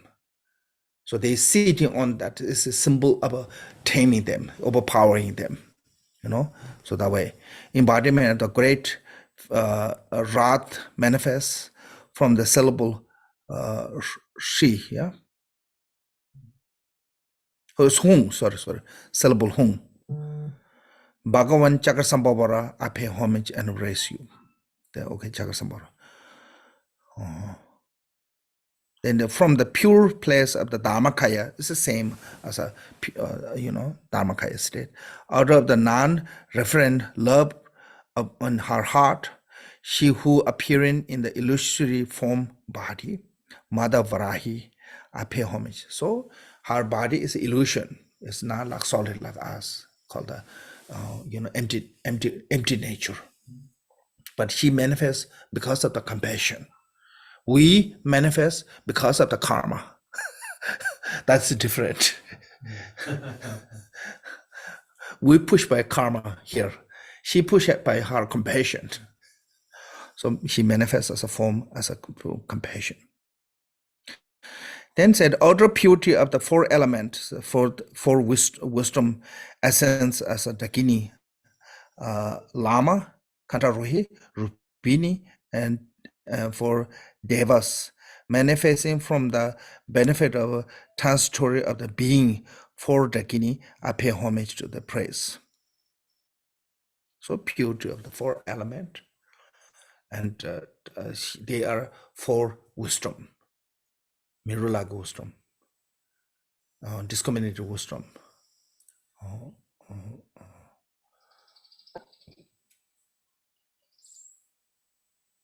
equipoise wisdom, and activity wisdom. So those four wisdom as a symbolize as a four dakini at the surrounding. So that is a deity. Then Buddha, skillful of the compassion, born into the Shakya clan. This is a mistake. Vanquisher of the host of the Mara, invisible for other with the body of the manifestation, mountain of the gold, king of the Shakya. I pay homage and praise you. This is it. Many people believe this is wrote by Jita Sumgun. That's a Buddha. Then perfection of the wisdom beyond the word and thought, and expression, uncreated and unceasing, like the very essence of the space, preservable by the wisdom self-awareness, mother of the victorious 3 times. I pay homage and praise you. Mother of the victorious 3 times is talking about the Pajaparam, and the wisdom is the mother of all the Buddha. All the Buddha become a Buddha because of the wisdom. So that way wisdom as a symbol of the mother. Manjushri, Vacharpani, Aulokeshwara, Kutika Garba, Nirvara, Vana Shikampin, Akasha Garba, Mitriya, Samandabhadra, 8 great heart son. I pay homage, I praise you. Those are the 8 great close disciples of the Buddha's Mahayana practitioner. Then they said, you who vow the presence of the Bhagavan, protect the practitioner like your own children. Host of the Dharma protector, pay homage and praise you. Like many, they said they're going to protect from the Dharma, front of the Buddha, they make promise. And also some protector, they make promise to protect the Dharma from Pamasambhava. And some make the promise from the Milarepa. So those who oath taking Dharma guardians, basically. Then all those who wanted to press, I shall bow or replace my body as many as 3 times, just as a mud of the universe, and continuing give praise with the utmost devotion. So this is then you have to recite this refuge prayer. Now, when you recite in this refuge prayer, that time you do the prostration. There's a many different prostration, but here you have to do the long prostrations. With the when you recite the refuge, also don't do the, like earlier I said, don't recite the refuge prayer like a chasing by the dog. You have to recite with it clearly. Tata manju nanga tata nyembe sinje tanje so jajunyi bola chi je ba do tinji zawa da ju burje ba bandala ma tamana la jesu jo yitan jengo jela zona la jesu jo sanje jomde da la tambe chön la jesu pabe jinde na la jesu pa wa kan chu so ma so yishik chen da jesu jo with the clearly with the reciting and with the recitation of this prayer, and you have to I think you can recite in English, it's the same. Because we Tibetan, we don't recite in the Sanskrit, we recite the Tibetan. So you can recite in English, is better. But you have to do prostration. And this time, prostration should do the long prostration. This is long prostration, this called sometimes called the Vajrayana prostration. Sometimes, but mainly they said this is the preliminary practice of the Tumu meditation. Like you do the yoga. Yoga is a physically stretch. It helps to the mentally clarity, visualization. So this is a part of the physical exercise that bring to the mind to the to the what called the absorption or the clarity. So also purify lots of sickness, illness by stretching that.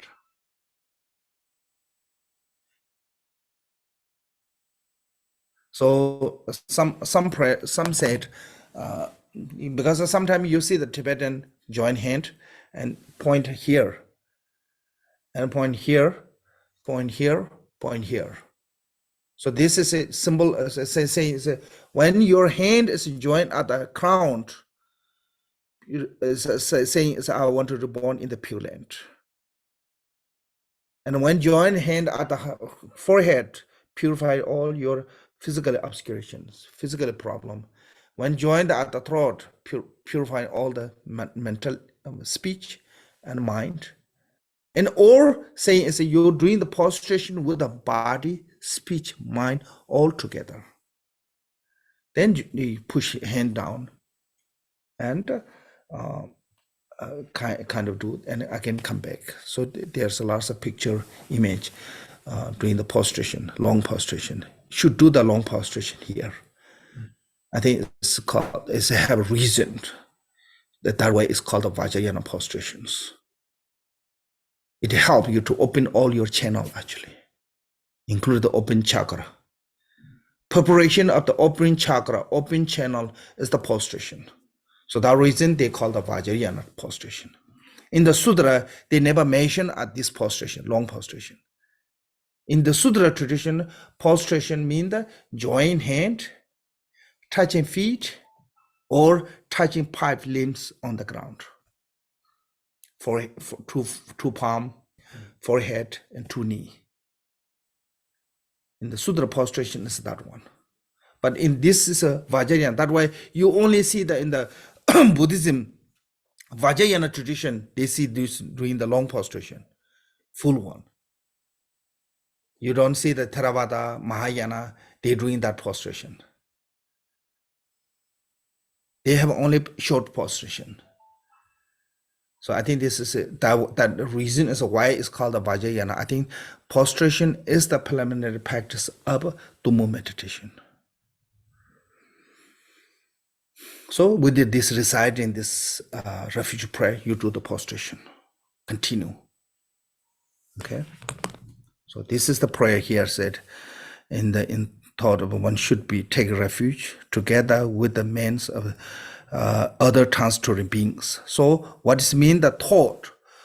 one should take refuge thought that the men's other transitory beings mean that when you're doing prostration, you're not doing alone.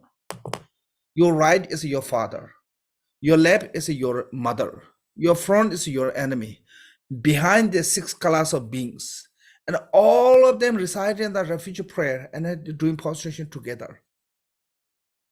And you feel them together. You can seems sounds of like a kind of like thundering prayer of a chanting together. When you do visualizing that way, then everyone is chanting like thousands of them doing prostration together with you, reside in the refuge prayer with you, and do prostration. And we counting that 1,000, 100,000 is that this refuge prayer, not the prostration. In the Drikung tradition.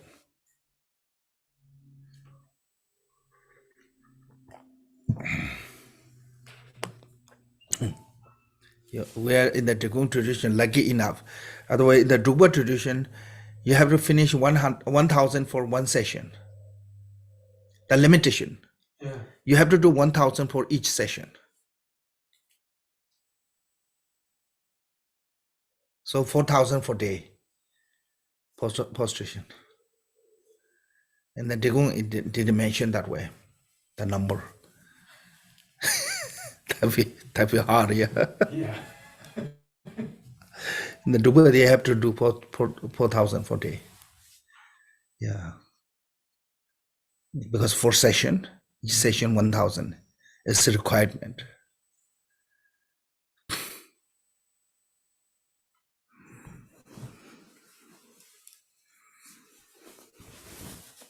When we were a kid, or in our monastery, one he's a little bit older than us, like a few years, 5, 6, 7 years older than us. He's doing prostration. Sometimes he finished like around 3 o'clock, 3 p.m. He finished the 4,000. So just do this thought, do this refuge prayer. And you see here, it said, while this reside in the many time is a very important to ensure that the recitation is not merely word, but it blind with your mind, from your heart. How do you do the blind with the mind? You say, then you do the slowly prayers. Don't chant so fast. Then you're not going to mix with your, when you do with the kind of melody way. Even number is not finished, it's okay.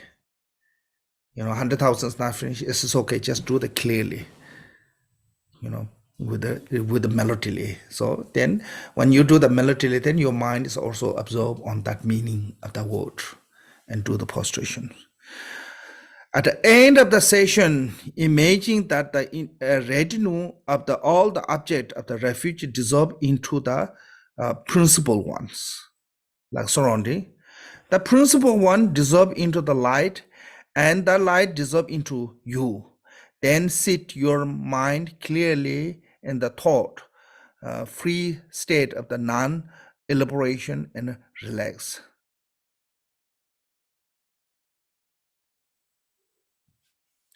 Now here, this one is the instruction from the, it said, during the period of accumulation, it means that when you do the retreat, you have to accumulate the numbers.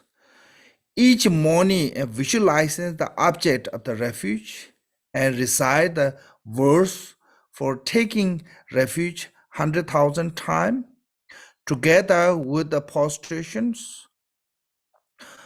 Otherwise, do not recitation with the prostration for the 3 week.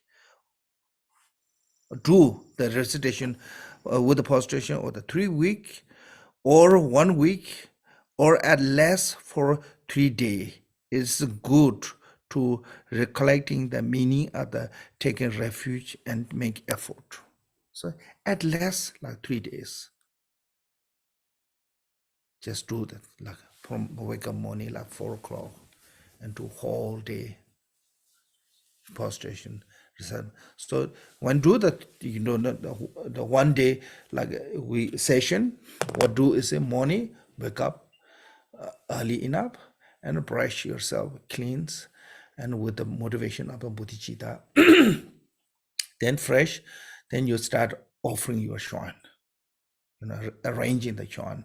Once arranging the shrine, then you start your opening prayers, the long opening prayers. So once you're done, then go to the refuge, meditate on the four immeasurable, four training of the mind, period of time, four training of the mind. And after the four training of the mind, then you start the refuge, visualization. After the visualization, with that visualization we just did before, and do the prostration by reciting the refuge prayer.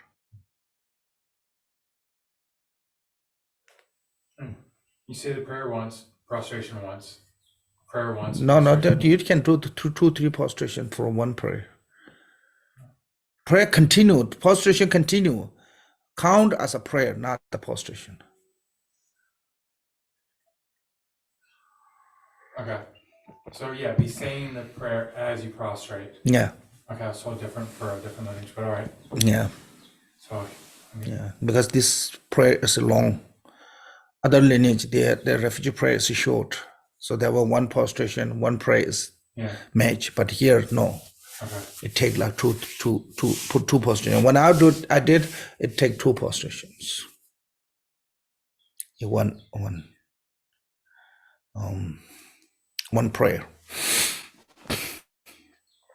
Then you do your refuge prostration, and end of the session when you're going to stop, then dissolution and rest in the state of that non-referent, non-conceptual. Then do the dedication. So dedication in this doesn't have, but also dedication there's a mantra.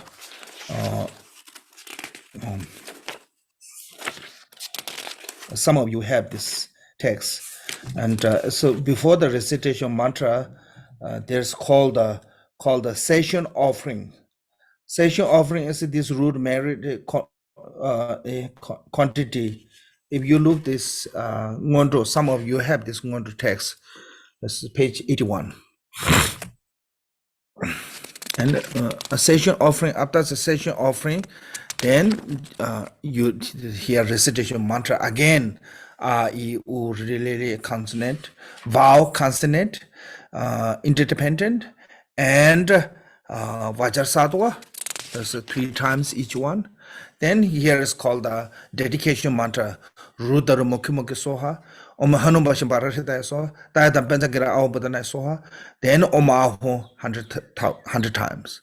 Once you said Om Ahu, then when your session finish, you can talk to people. So unless in session from the mantra of the blessing Om Ahun to until you recite this Om Ahun, don't talk anyone. Make sense? Don't associate with anyone. Try to stay away from the communication. Not best way is if not necessary, don't take any break. Make sense?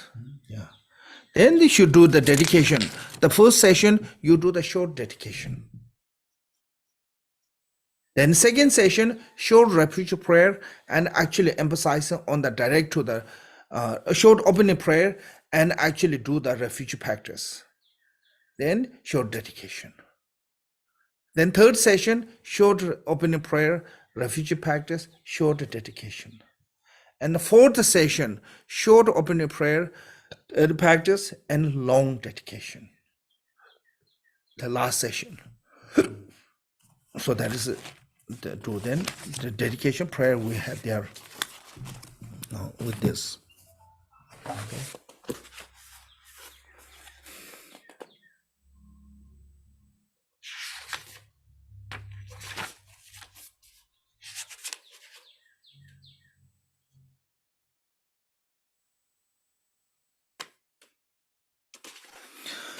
Okay, so here, page 29, recite the 100 or the 1,000 time each session, not merely with one's mouth.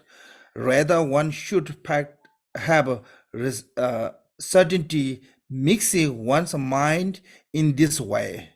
It means that with the prayer, whatever happened, you understand. This is very important. If one does not have mind that spontaneously rely on the meaning of the what the wise call going for refuge, one is not suitable container for the meditation on the path of the sutra or the tantra. Even if one enter the door of the anuyoga, anutarya yoga, tantra, still it would be the difficult to including in the Buddhist community. It means that because you not have the fundamental foundation of the altruistic motivation of refuge. Yeah, motivation of refuge is not there, so you don't have a foundation. So if you not take refuge sincerely from the bottom of your heart with the faith, vivid faith, eager faith, trusting faith, even you enter into the anuyoga tantra, anuttara yoga tantra, still not going to gain to the Buddhahood. Make sense? So basically, it's a a modern language. You can say even you have a PhD on the Buddhism philosophy, you're not going to call to yourself. You cannot call Buddhism because you didn't take refuge. Even we call the what called the dumb like a shepherd. I don't know why shepherd was said dumb like shepherd because shepherd never get the education. We said even if you are dumb like a shepherd, if you took refuge to Three Jewel, it means that you have no knowledge about the Buddhism whatsoever, but still you can call yourself as a Buddhism. So distinguishing the Buddhism and non-Buddhism is by refuge. So that way from the Gungjik, Rabbi Jidusung said, it's taught that the going for refuge is what distinguishing Buddhism from the non-Buddhism. Then at the end of the session, all the surrounding object of the refuge dissolve into the principle. Then the principle dissolve into the light and dissolve into oneself. After that dissolution, rest in the mind for the world directly in a non-conceptual, unfabricated state. It means that then mind should rest on this. So this way to then you just do the continue. Okay, I will read the reading transmission from the beginning of the beginning part. Okay.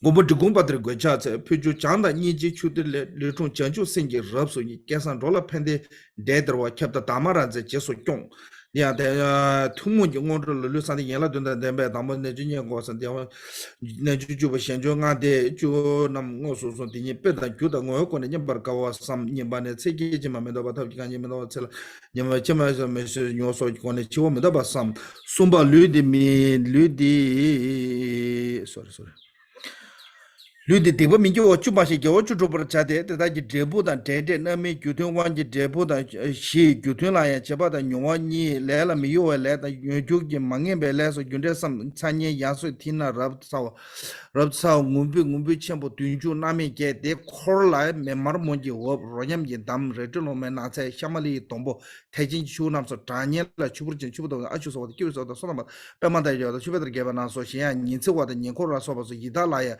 Chi, Na, Se, Com, Chitungi, Tibanam, so Tundula, China, never the Kadona, so Mila, Gana, Chila, so the Hama in the Hubs, so Zonhana, Jihado, Yuada, Telamengo, the Gantin, Yamada, Goel, Tomaja, Lula Mujuana, so a cheaper drinking hour, they saw Korean Yime Samberja, or Shesumba Dunshinda, Lunana, you shouldn't attend or come to Gezi some Pumba, Jun, Dumba Yisam go, Lani Yasha, chicken, Jaha, mean Nazar about the Nana, you should do that. Jene Gomje, Ngondro Nam Sidun La said the Bani. 다못하면 Ngondro she 단저 된 힘만 좀 기부도 계단 보면 치대 안 되죠. she다 세면 동가 된다 조이지 저걸 돈 조선 리사 보죠. 요저 개본나 담도 뒤지나데 개본도 좀 론지도 니 개보되나 간도는 렌 머신도 she소마다 she즈미라 주고 동안 사나니로 담모다 냐면 담보라 she는 요네면 좋니 담 니만노 베트 수지도 맨다 바로 동안 열로ኞ라 발라 춘트다 메시 프로 she솜바 신도 낸데 공바제나 최탄지 기자와다 감배만도 더 보이 kya sumam tyun so gonggo shen gomba gomba chembe shen ji misoban disab de she sumbana des didi ki che pejre sidu misobe chu yobe digula manje be kyon khona yino she na bong de nyebar ge che wo so here's when meditate on the carefully according with the word that is the root of the all the dharma like the foundation stone of the house therefore it is a necessity to meditate on this for the 3 or 7 day in the great protector of the Drikung said. And this other says are not profound are profound here. Therefore, most Dharma practitioners this day are hyper how to say end of the before the uncommon preliminary HYPO Hypothetically? hypocritic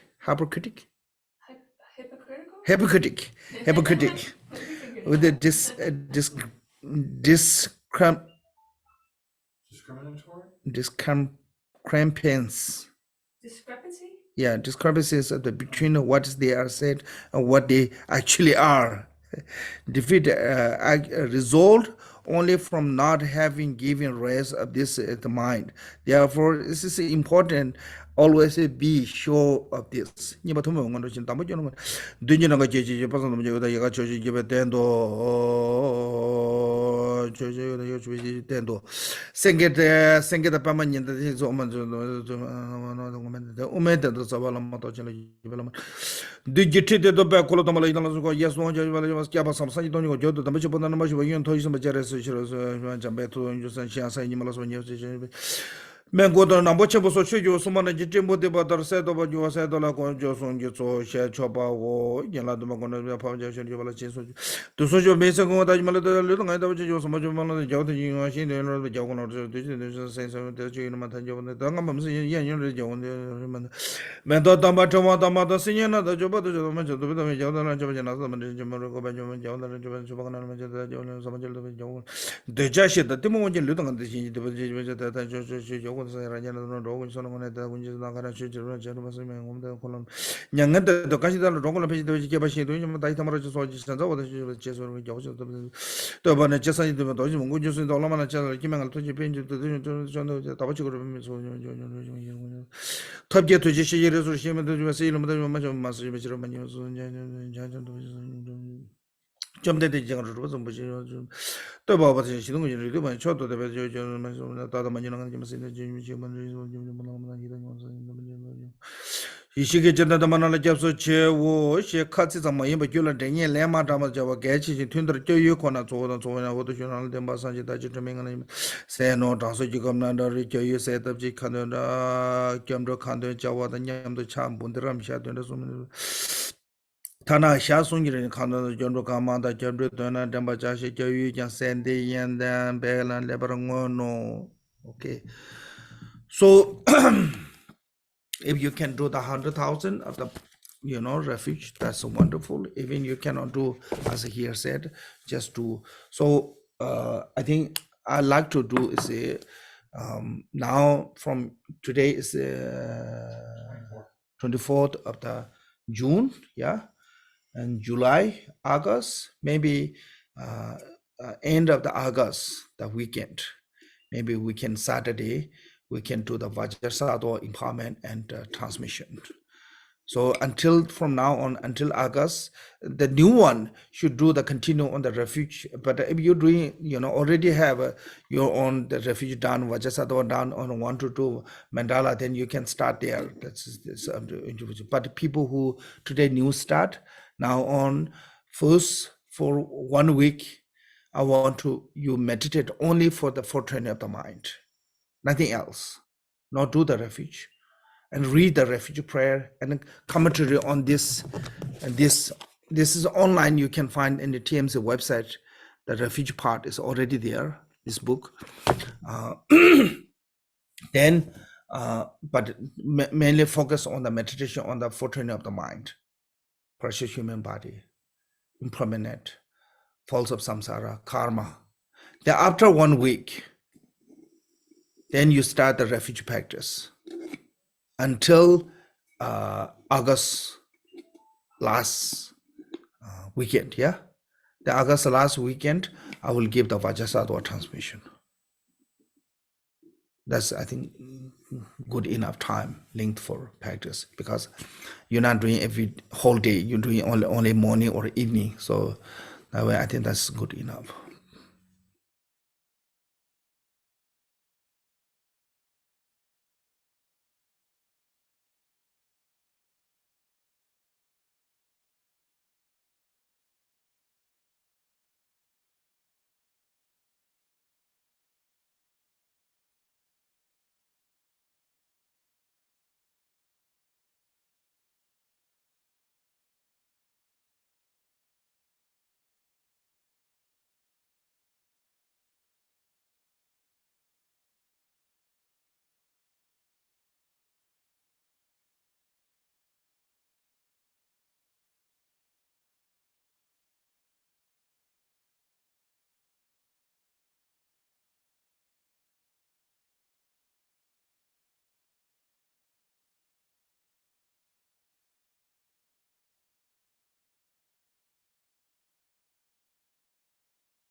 Dedication.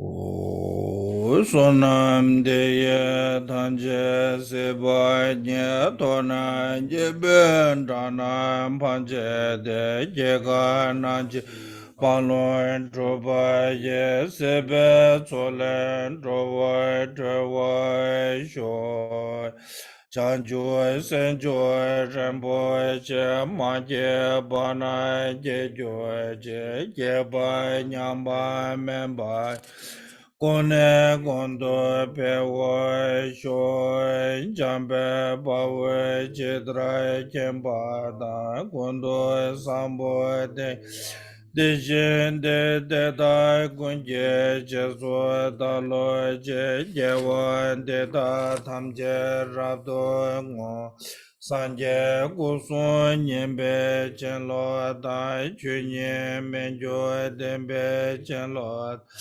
Kendwe meje debe jelo je chedra ngonshe molan droba sho tada konde tamje je de sondo sabada yebe jewe zawande tada senjen tanje nyondo lana memba yanda ba zobe janju Ramboje Tobra Joje.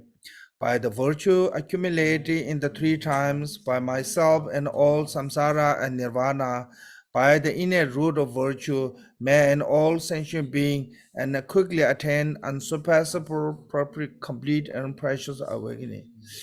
Jai kunse kunje chuje je dendre nela wando etigum renjen beje demba siteba shetu to sang gomben zenju ji. Oh, we passed the time.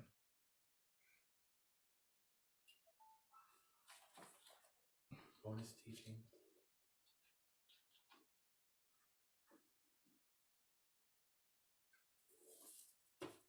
Okay.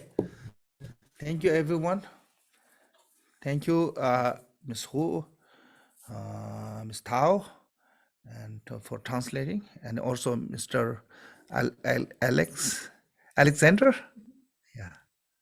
So all the translator, and thank you all your hard work. Appreciate. Okay. Supposed to, I shouldn't say thank you, but I said thank you. Thank you so much, Kantola. You're welcome. Okay.